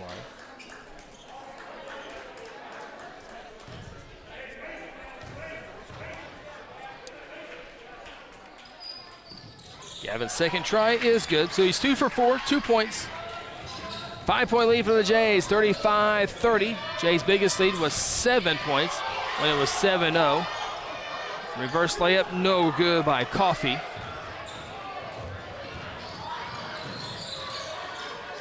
C.J. Ward back in the ball game. Gavin got away with the travel. No, he didn't. Official right there, Gavin, a little bit out of control. Just slow down a little bit. Guthrie's playing with a small lineup right here to about as small as it gets. Yeah, about as small as it gets. Guthrie's not a big team to begin at all, but then you add in Luke Morgan and C.J. Ward, both under 5'10". Tallest player out there is going to be Austin or Gavin, and they might touch 6 foot maybe. Reverse layup, no good. C.J. speeds into the front court. He loses the basketball. Out of control. Got to slow down. Double dribble. Boy, get my bowling shoes out. It's starting to get ugly out there. Couldn't brag enough on their first game tonight. Lady Jays winning 60-53. Tie game after quarter 1, tie game after quarter 2, tie game after quarter 3. The Lady Jays scored 20 fourth quarter points to win it by 7. 4 Lady Jays in double digits. Honeycutt jump shot 16 feet. Circle, no good. Rebounded by Sack Coffey. Coffey, by the way, 10 points in that first half. Scoreless so far. CJ goes in for the steal. Takes it away. And then he's fouled. No. An elbow. Then Baylor Buell claps in front of him. And CJ Ward just picked up his 4th personal foul. I thought it was kind of a jump ball, and CJ was just trying to take it away. And I guess the referee thought he threw too much of an elbow trying to pull the ball away. Coach Gilmore takes him out, but boy, happy with the intensity there, and yeah, it's probably the right call. That elbow went into the stomach. Now the Blue Jays commit a foul on this side by Gavin Bryson, 2nd personal foul. How many times do you watch play in real time and think the call's missed? You get to see the replay and it's right. I mean, you just got to give credit to the referees a lot of the time. More times than not, they get it right in real-time action. Absolutely. We bragged on them. We tried to question them about 2 or 3 times tonight, but they've been right every single time. So good crew here tonight as the free throws up and good for Coffey. He has 12 in the ball game. 3-point lead for the home team Blue Jays. Now Noble has gone to a man-to-man defense. Extra, read all about it. C.J. Ward's not in there too, so that obviously helps to go to that man defense. Dyson Brackett on the wave. Morgan for 3 would be his 3rd. Boom! Hits a rainbow. It hits the pot of gold at the end of that one. Luke Morgan with his 2nd made 3-point shot in the second half. 3rd in the game. He has 9 points, and the Jays lead is extended to 6, 38-32. Nice weave there by the Blue Jays to set up that Luke Morgan 3. Right-handed shot, no good by Sweezy. We go the other way. Isaac Lewis will slow it up. Jays in their half-court set. That's what I was just talking to Kale when I took the headphones off. We worked on that in our practice for our 12-year-old basketball with our guards working the weave and trying to get an open shot, get some movement. Dyson Brackett picks up the foul there. Our 800 team worked on spacing. That's huge at that age. It's absolutely huge in that age. Try to get some one-on-one pick and roll action. Shot by Baylor Buell, no good. Gets his own rebound. Kicks it out. Three-point shot by Coffee B, his third too, and he gets it. Number 3 gets his third 3 of the night, then he kind of looks off as his opponent. 38-35, much like Kevin Durant did with a dagger 3, official dagger 3 over Westbrook. Double dribble turnover Blue Jays. That was from Curry range when he hit that 3, wasn't it? Sure was. That was an entertaining ball game. And you know what's funny is you talked about all the hype that built that game up. Both teams were emotionally drained, and you could see in the next game each team played, Golden State loses, and Oklahoma City. Who beat Golden State? Why'd you ask? They were a 12-point favorite, and they lost. Travel violation there on Noble. Yeah, I'll look it up here in a minute. But then the Wizards embarrassed. just beat Oklahoma City, but you're getting ready for the All-Star break. They're thinking about a break, and that emotional game they had on both sides, it just takes a toll. It is officially All-Star weekend for the Oklahoma City Thunder. They always we get ready for our final shot here coming up in about 20 seconds. They say Steve Kerr can be really mean and make all 4 Warriors and Russell Westbrook be on the floor at the same time. Wouldn't that be interesting? I think they're all professionals. And Here we go. Jose Martinez, already one game winner this year, gets a pick by Isaac. Pick and roll with Isaac, 7 seconds. Luke Morgan for 3, left wing, no good. Gavin putback, nobody's fouled. 3 seconds to play in the third. Good ball movement, good picks. And then Gavin made a nice athletic play on the tip back, got fouled, and will head to the free throw line. Third personal foul on Sturgis. Gavin's 2 for 4 from the free throw line. All of his points have come there. Free throw is good.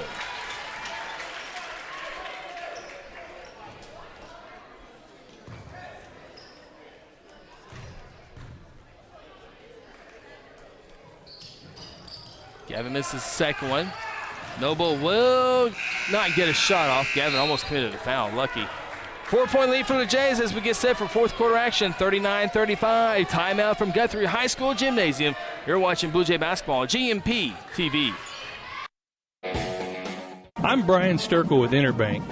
You can bank on Guthrie's home team, the banking professionals at Interbank. Our decision makers and the people who serve you work closely together to provide responsible service and personal attention.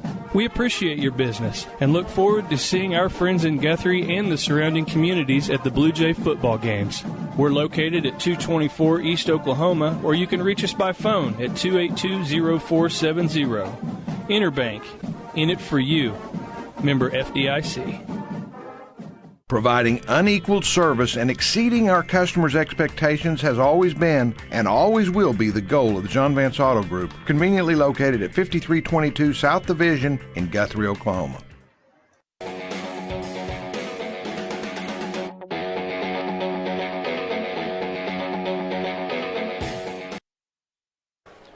Alongside cameraman Kel Espin-Evans, Sean Eagle, I'm Chris Evans. Welcome back, GMP TV on a Tuesday night. Happy Valentine's to you. Glad to make it part of our show, part of you here tonight as we get set for fourth quarter action. Blue Jays with a 4-point lead, 39-35 over the Noble Bears.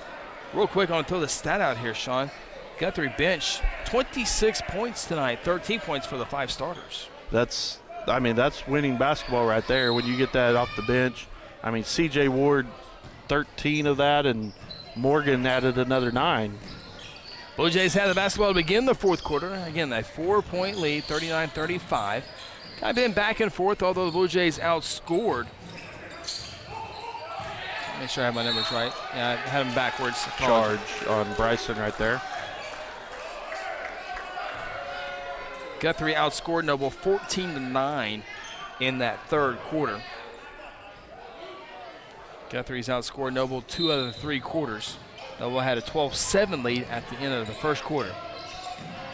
Following the turnover, Noble with the basketball. Isaac Lewis, silly foul. 80 feet away from the basket and you foul. That's just got to drive your coach crazy. Mm-hmm.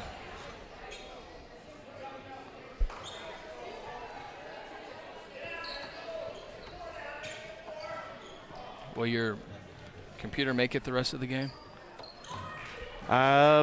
It's going to be close. Ethan Sweezy to the free throw line. He has 3 points. He's now 2 of 3 from the free throw line with that made free throw. Guthrie, by the way, already in a double bonus. So Noble will be shooting 2 free throws the rest of the night on every foul. Second free throw is no good. Noble has committed 5 team fouls. Lewis Trapp gets out of there. To the right side, layup no good, but Isaac Lewis headed to the free throw line. And with all the expected free throws upcoming, I don't think your computer will make it. I don't think so. We started, I think it was at 70%, and it's playing solid video and Wi-Fi. I can see that draining pretty quick. Yeah. First free throw for Isaac's no good. If any can do it, the Mac can, but yeah, I don't think its battery's going to hold it. Not with a lot of free throws coming up, I don't think. Next free throw, heel the rim, no good. Isaac 0 for 2. Only 2 points tonight for Isaac. Jay's lead remains at 3. Noble breaks the full court pressure. They'll set up their half court set. There's 2 easy points for the Noble Bear, number 33. Blue Jays didn't come over for help defense. Dyson Brackett makes one guy miss off to Austin Honeycutt and kisses it off the glass for 2. Nice feed there by Dyson Brackett. Austin with 8 points in the ball game. Jays back up to a 3-point lead. Here come the Bears, though, with numbers. Give and go. Ball's batted up in the air. Rebounded by Gavin. Gavin pushes it. Now he'll slow it up. Good job there. Now he'll set up the offense. Great recognition right there by Bryson to know he didn't have the numbers. Give and go. Isaac to Dyson. Dyson has his shot blocked. Jays will inbound the basketball. 6:35 to go in the ball game. Luke Morgan for 3. Looks good. It is good. Luke Morgan, his 4th made 3-point shot, and the Jays back to a 6-point lead, 44-38. Catch and shoot. The other way. Coffee bounce pass. It goes to Maxwell. Maxwell and a timeout taken by Noble. 44-38, 6:15 to go in the ball game. The Blue Jay bench has been the difference here tonight. Yeah, you can't just say enough about what C.J. Ward has done and Luke Morgan coming off the bench, providing that spark. They both earned the starting role for the second half along with Horton, so that's the lineup that's brought Guthrie all the way back from that early deficit. I think they were down 11 was the biggest deficit they had, or 10. I can't remember. Anyway, but yeah, I mean, they clawed back. Now it's a 6-point lead for Guthrie.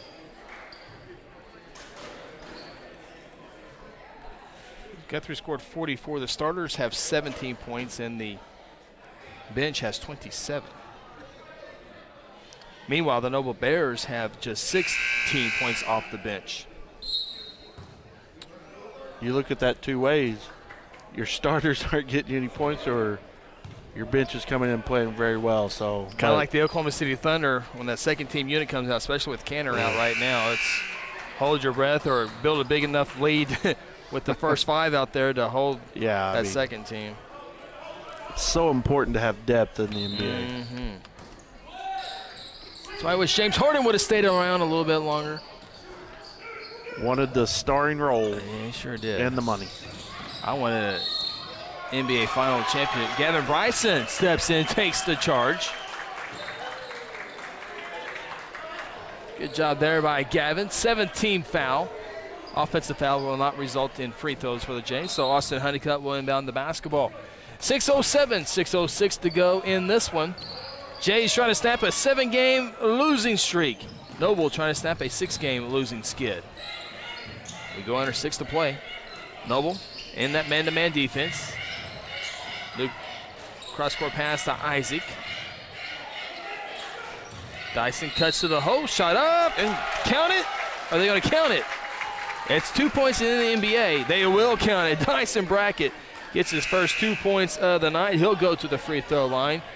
Jays now up by 8. That's their largest lead of the ball game. Dyson can add to it. great execution right there by the Blue Jays. A lot of motion on offense, and then the backdoor cut. Honeycutt found him right at the right time. I'm sorry, Lewis is the one that found him. Yeah. Dyson's free throw, rim, no good. Out of bounds. Oh, I thought the Noble guy was on the sideline, but the official obviously right there. We go on. There's a turnover. Morgan with the basketball. 3-on-1 break. Bounce pass. Honeycutt bobbled it. Goes up, fouled. Oh, he traveled before, so says the official. Not a whole lot of argument from Coach Gilmore.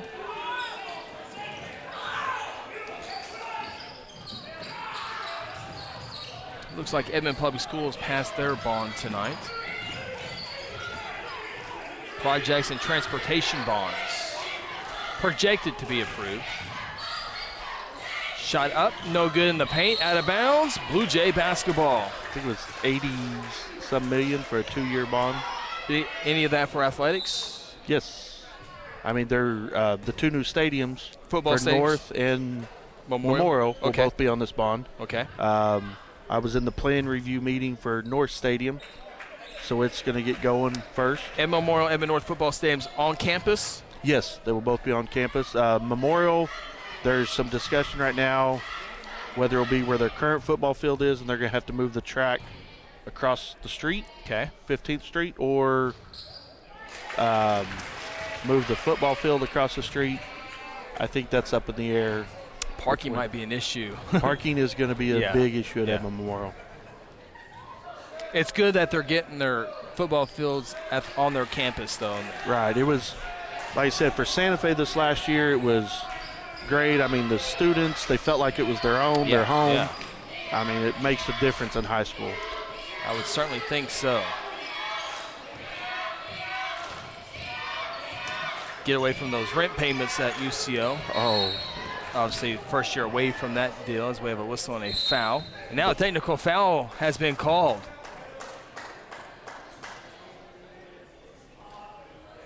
Those rent payments were going up every year. Yeah. Technical foul called against Guthrie. Guthrie is up by 9 points. Foul call on Gavin Bryson. Then a technical foul was called. Was it a foul and a technical? Yes. The foul was that his 5th? Let's see here. That does count as a foul. I think that would be 4. Okay. On Gavin. No. They just changed it up there, so I think they gave him both of them right there. Sure did. So Gavin Bryson. We've seen it at times, losing composure, commits the foul and gets called for the technical foul, and the first free throw is no good by Sturgis. Sturgis has not made a point tonight, rattles down that free throw. That was for the foul. Now here comes the technical free throws. Zach Coffey, 4 for 4 from the free throw line tonight. Front run, no good. Did you ever like shooting a technical when nobody's around in your... Not my first one.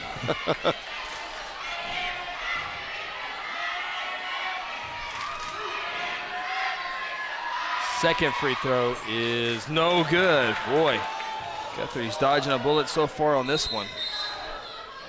4 free throws in the basketball.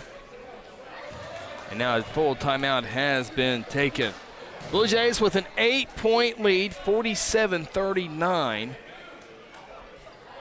Noble Bears, boy, they could have made 4 free throws there, and a 2-pointer or a 3-pointer. You're talking about a 6 or 7 point swing right there, but so far only 1 out of 4 free throws. They'll have the basketball after this timeout. That's where you talk about those runs all the time, how important it is to keep your composure. I mean, even though you have this 8-point lead, I mean, any little thing like that can spark Noble, get them fired up, change the momentum when it was all on your side. It's just so hard for these young kids to think about their composure and how it affects the entire game when they're just living in the moment. Going back to the Edmond football, having stadiums at their own campuses. Santa Fe has their now, Memorial North, soon to get theirs. But also, with Edmond being the center part of the state, they'll have a lot of postseason games played there as well. So that will. Yeah, I think this last year, Santa Fe Stadium hosted 2 or 3 different playoff games for the lower classes. I know. Of course, Stillwater is a good kind of central location, but 6A2 semifinal was played there. Yes, Rafe Watkins. That's right. Came there. 4:40 to go in what has been a long fourth quarter. Dyson Brackett steps in front of a pass, steals it away. Here come the Jays with an 8-point lead. Again, Dyson with a long pass trying to find Luke Morgan. Jays just need to slow it down here a little bit, use some of this game clock with this 8-point advantage. A lot of free throws still to come here. Both teams will be shooting 2 free throws, remainder of this 4:33. And Noble obviously will be in the man-to-man defense as they're down 8. Jays simply just need to take their time here. Work the basketball around. You know, get back to those stadiums real quick, then we can let it go. But as much as it is you like the high schools to be able to play there, when you have 6 middle schools trying to schedule on all those fields, that's why you desperately needed stadiums at all 3 high schools that your middle schools could play on as well. Yeah, that's a good point. And there's a whistle and a foul. Free throws upcoming for Guthrie. Austin Honeycutt steps to the free throw line. And they always, talk about putting field turf by personal fouls on Sturgis. He fouls out of the ball game with 1 point tonight. About putting turf on Gelsmo, well, if there is ever turf to be put down, it would be, I would certainly think, at the high school practice field, because that's where all the action takes place when you talk about high school soccer, high school football practice. The band would have, well, and that's what drove the turf in Edmond first, was all their practice fields. It was the band. It wasn't athletics. Yeah. I mean, as much as the band practices on it, and then like you said, you have soccer, JV, freshman, middle schools. I mean, your field just can't. Yeah, because the band, the yard lines are a big deal of where to set up, and so they're stomping on the same spot every time. Exactly. So that was a big driving force. And you get band parents behind something, you can pass a lot of things. Honeycutt makes both free throws. Here's a long 3-point shot. It's made by Noble's Jason Maxwell. By the way, Austin Honeycutt, those 2 free throws, puts him in double digits. He has 10 points in the ballgame. 7-point lead for the Jays, 49-42. 3:40 to go in the fourth quarter. I would think here, Guthrie timeout? Nope. No, they get it.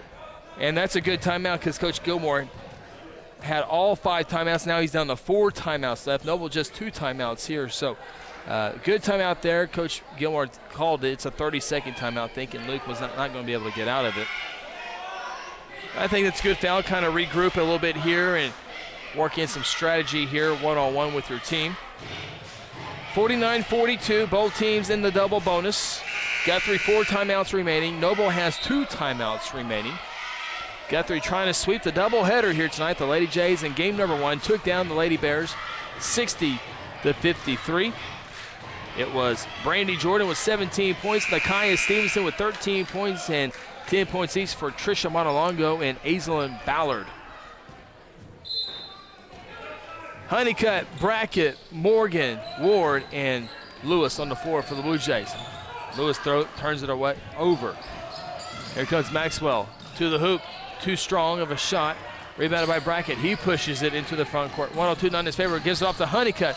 Dribble. Shot up is good. Austin Honeycutt with 12 points. Neither team is looking at slowing down the tempo right now. Jays up 9, 51-42. 3:09 to play in the game. Reach in foul. Isaac. Silly. Isaac's 3rd personal foul. Now Noble can put points on the board without any time coming off the clock. Ethan Sweezy, 2 for 4 from the charity stripe. 4 points in the ball game. Again, 2 free throws. No good, boy. Noble has not been good in the free throw line this second half. 2, 4, 5, 7, 9, 11, 13 attempts. 2 for 6 makes. No good there. 6 of 14 from the free throw line. That's not good. 3 minutes to play in this one. Noble trapping every time. I would think here, Sean, Morgan for 3. Why not? No, good. I would think if Guthrie keeps the turnovers to a minimum, and as soon as I say that, there's a three-point shot made by the Bears. Number 33 now at 9 points. It's now a 6-point game. You can't really go into hibernation mode quite yet here. There's a foul. Dyson Brackett to the free throw line. Now, Nobles provide a lot of pressure out front on their guards. I mean, they're trapping and double teaming, and Guthrie's just got to be patient and work the ball around. They don't have to rush. I think keep the turnovers down and make your free throws and give you a great chance to snap that losing streak. Dyson Brackett to the free throw line. Huggins would like to have that formula. Yeah. First free throw is good. He's kind of got an unorthodox style free throws, doesn't he? Brought that up earlier this year. 1 foot in front of the other. I don't know how he can be balanced when he does that. Front rim, no good. Rebounded by Noble. Jays up 7, 3-possession ball game, 2:28 to play. Coffey with the basketball, gets past Austin, then Austin commits the foul. Unable to move the body in time for Austin Honeycutt. That will be foul number 2. Coffey to the free throw line, made his first 4, missed his last 2 though. First one, no good. 3 misses in a row.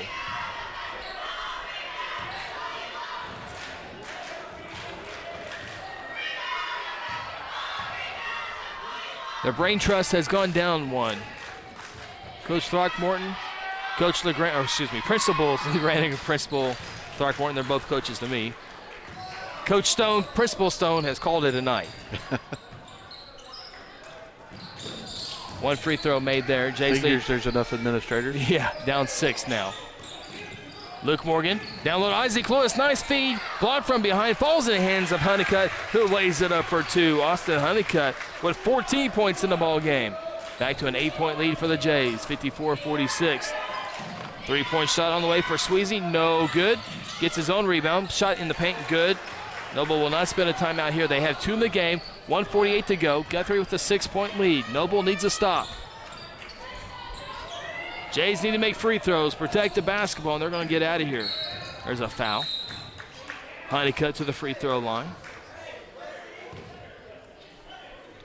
Foul called on number 33. 3rd personal foul. Again, 2 more free throws. If Casey was here, he'd talk about how many times Guthrie got to that 8-point lead. Couldn't get over it. Couldn't get to 10. First free throw's good. Blue Jays have shot 2, 4, 7, 9, 11, 13 free throws in the second half. 1, 2, 4, 5, 7 of 13. 8 of 14. Austin's now made 6 out of 7 free throws tonight. Jays lead back to 8, 56-48. Coffey wants a pick, gets it on the right side. Steps back, can't find a shot. Spin move on the paint, fender up in the air, shot there, no. Rebound, Austin. Austin playing a nice 4th quarter here. Now Guthrie will slow it up as they look at the clock. 1:15 to go. Noble's going to have to foul. Yeah, what do you think? Yeah, Coffey's just kind of hanging out right now. Coffey does, I don't show any fouls on him. Bryson, shot no good, but he'll draw the foul. Dyson Brackett to the free throw line to shoot 2 more. Dyson's has shot 5 tonight. He's made only 2. 4th personal foul on number 33. I do not have his name. I apologize. Unable to read it. The handwriting. Oh, I know. Yeah. I saw the handwriting. I know exactly what you're talking about. Free throw, no good. I guess we can consider the game over. Mr. Sykes is leaving the building. So he considers it a win. 1 minute exactly to go. We have a timeout taken.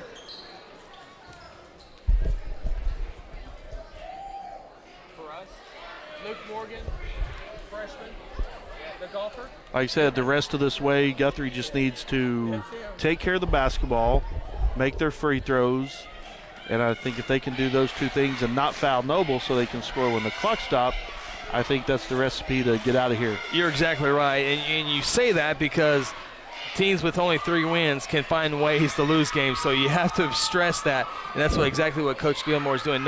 Again, this is a young ball club. They were put at a huge disadvantage this summer with 2 of their best players leaving the school district. You know, you talk about it all the time, how a team can – it's all about confidence. I mean, if you're on a losing streak, you just think – and things start going bad, one thing goes bad, then something else. It's a snowball effect, and you're just like, here we go again. I mean, it's the Buffalo Bills effect. It's easy to do. And then you just need to get that win and say, okay, get a taste of it and get it going. Somebody bring you chocolates? Well, I was hoping there was a chocolate cherry one. But I don't know what they look like, so I don't want to waste one. On the back it tells you what they are. Oh. I think there's a picture. Good. Dyson makes a free throw. Coffee for a long 3. Cannot make it. Honeycutt with 3. Boy, Austin has had a great 4th quarter. Off to CJ. Bring it out, CJ. No, take it to the hoop. Okay. Turn it over. That's the last thing you wanted to. Carries the basketball. Chocolate caramel. Oh, I can do that one. Cocoa truffle. No. Orange cream. I'm just glad you have a Valentine. Chocolate caramel. I think I can do that one. But whistling a foul. 2 free throws upcoming for Noble. Those are those surprise chocolates. You never know what you're going to get. To quote Forrest Gump. Chocolate caramel. That looks like dark chocolate. I don't like dark chocolate. Ooh, I do like caramel. I can do that one. That's the brown one. Hope I pick. Oh, I think it's this one. One thing about having video, people can see the action. We can discuss chocolates. And probably be better if I mute myself and start eating chocolate anyway. First free throw is good by Coffee. No, they don't want to listen to me talk. Second free throw, good by Coffee. 7-point game, 3-possession ball game, 31 seconds. Dyson dribbling out of traffic, off to Luke Morgan. Oh, Luke, the freshman, throws it up for 2. No. Yes, now don't do that again. Exactly. 9-point lead, and now Noble turns it over, and that will, I think, all but do it here tonight with 17.9 to play. Jays up by 9, 59-50, and boy, how good it's got to feel for those Jays to get rid of this 7-game losing streak. Makes practice tomorrow a lot better. And absolutely. Whistle foul by Baylor Buell. Now you have Shawnee coming in on Friday. They beat you earlier this season in Shawnee, but you know it wasn't. I don't recall it being a blowout by any stretch. I think Shawnee had an easy win toward the end of things, but that's all right. Maybe tonight you got some confidence with how well C.J. Ward came in and played. Luke Morgan came in and brought you quality minutes off the bench. So if you can get some more depth and quality minutes, anything is possible moving forward. Dyson makes 1 of 2. 10-point lead, 60-50. Final 10 seconds of this one. Dyson don't reach in. Austin don't reach in. Okay, go ahead. And then Dyson could have had 2 easy points, but backs it up, and the Blue Jays win it tonight. Final score, 60-50, and Guthrie sweeps Noble here tonight. Lady Jays victorious, Blue Jays victorious. Both teams score 60 points tonight. Take a time out. When we come back, it's the Golden Age postgame show. You're watching Guthrie High School basketball on GMP TV. And you want to do your best. And at Golden Age Nursing Home and Ash Street Senior Living, we know just how difficult it is to make choices when it comes to your loved one's needs, and we can help. You'll find caring, supportive staff members and a full range of healthcare services. You'll also find a commitment to quality throughout all of our nursing home and healthcare agencies. Call Golden Age Nursing Home at 282-0144 or Ash Street Senior Living at 282-2000. You want to do your best, and so do we. Sonic has every slush flavor someone could ever want. This is basically slush headquarters. Where sour blue raspberry plans world domination. Well, not if Lemonberry has anything to say about it. Oh, Lemonberry, you're already sour. Come to the sour side. Never. I'll never join you. Refreshment just got colorful with new slush flavors like blue raspberry made with Nerds candy. And start your day with the 99-cent morning drink stop. Sonic at I-35 and Highway 33. This is how you Sonic.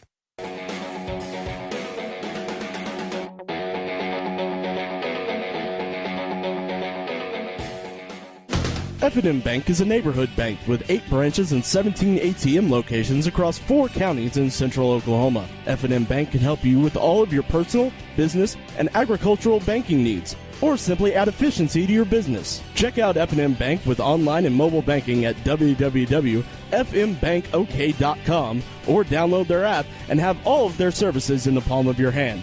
F&M Bank is a neighbor you can count on. F&M Bank, member FDIC. At Terra Insure Group, you'll be helped by lifelong Blue Jay fans, Jason Herzl, Dennis Oakes, and Seth Robbins. They aren't limited to any single provider. They'll work with you to find the carrier and the plan that fits you best. Terra Insure Group is an independent insurance agency specializing in home, auto, and commercial lines of insurance. Call Terra Insure Group at 293-4880 or stop by at 2403 South Division or visit them online at tigok.com. Terra Insure Group, insuring your world.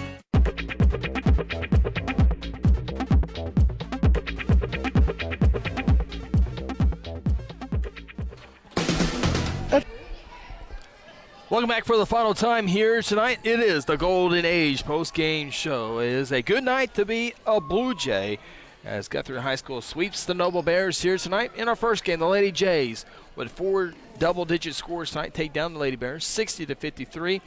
And in our nightcap, the Blue Jays snap that 7-game losing skid with a 60-50 victory over the Noble Bears. Noble boys have now lost 7 ball games in a row themselves, and Blue Jays will be back in action on Friday night when they host Shawnee, and then conclude the regular season on Monday with a homestand against the Ponca City Wildcats. Along with Sean Engel, I'm Chris Evans. We welcome you again into the Golden Age postgame show tonight. The Blue Jays 3, 5, 6, 8 different scores tonight, but again, Guthrie outscores the Noble bench tonight. The Guthrie bench 29 points, Noble bench 10 points, and spark plugs tonight. C.J. Ward and Luke Morgan combined for 14 points each. Yeah, that's huge. I mean, because you've been looking all year for when the starters aren't getting done, where can you find some depth? Where can you find that added spark? C.J. brought it tonight when he came in. He came in early because Dyson got those 2 fouls after Guthrie went up 7-0. And, I mean, it took a while, and he finally got settled down, and he started going, and Guthrie just clawed back from that after they gave up. I think they were down 17-7 at one point after going up 7-0. Might have been – it was close to that. And then Luke Morgan comes in, hits 4 threes tonight, and then adds that 2-pointer at the end of the game. So, like I said, that's huge going into postseason when you can find some unexpected scoring off the bench especially. Yeah, I expect C.J. Ward and Luke Morgan to get lots of playing time to end this regular season and also into the postseason next week in El Reno. And Blue Jays will need every single point in their next few ball games to continue this streak here. But scores tonight, 14 points each for C.J. Ward and Luke Morgan. Team high for the Blue Jays tonight goes to Austin Honeycutt. Austin had 10 points in the second half, finishes with 16 points. So Honeycutt 16, CJ and Luke with 14. Rounding out the scoring, Dyson Brackett 6 points, 4 points for Tanner Ball, 3 points Gavin Bryson, and 2 points for Isaac Lewis. Game high scorer, Zach Coffey of Noble, jersey number 3. He had 18 points tonight. Blue Jays shoot 18 of 30 from the free throw line, including 10 of 19 in the second half.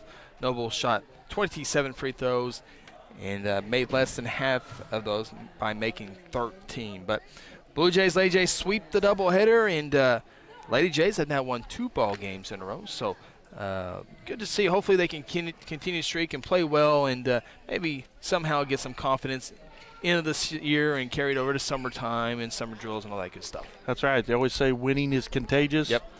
You want to have fun. Winning is fun. And I think that just makes practice more fun. It makes it easier to learn, easier to teach when you're on a winning streak. So, like I said, hopefully they can build on this week, have a good outing Friday night against Shawnee. You got Ponca City in here on Monday. So you never know what could happen. Once you get past that first round, everybody's in the playoffs. Yep. See what happens. Yeah, the boys will be in El Reno next Friday at 8 o'clock, and the Lady Jays will be at Piedmont against Lawton MacArthur next Thursday, but we have plenty of time to talk about that as we need to get on out of here on this Golden Age postgame show. Everyone got out of here fast tonight. It's like a school night, and we need to do the same thing as well. It's a work night. It is a work night. Big thank you to our cameraman, Brent Engel and Kel Evans, as they were able to go left and right, in and out, and hopefully kept everything on the screen like they're supposed to. They are getting better. They are getting better. Like you said, that's not an easy thing to do, to learn slower is better. Yes. So, absolutely. So, big thank you as well, Sean. Double duty tonight, but able to command both of them. Job well done. Thanks, sir. Final scores for the final time tonight. The Lady Jays take down the Noble Lady Bears. Final score 60-53. And then the nightcap, the Blue Jays, led by C.J. Ward, Luke Morgan, and Austin Honeycutt, take down the Noble Bears 60-50. Both teams looking for wins on Friday night when the Shawnee Wolves come to town. We'll have the pregame show right here on GMP TV on Friday night and around 6:15. Be sure to tune in as we try to send the Blue Jays off 4-0 this week.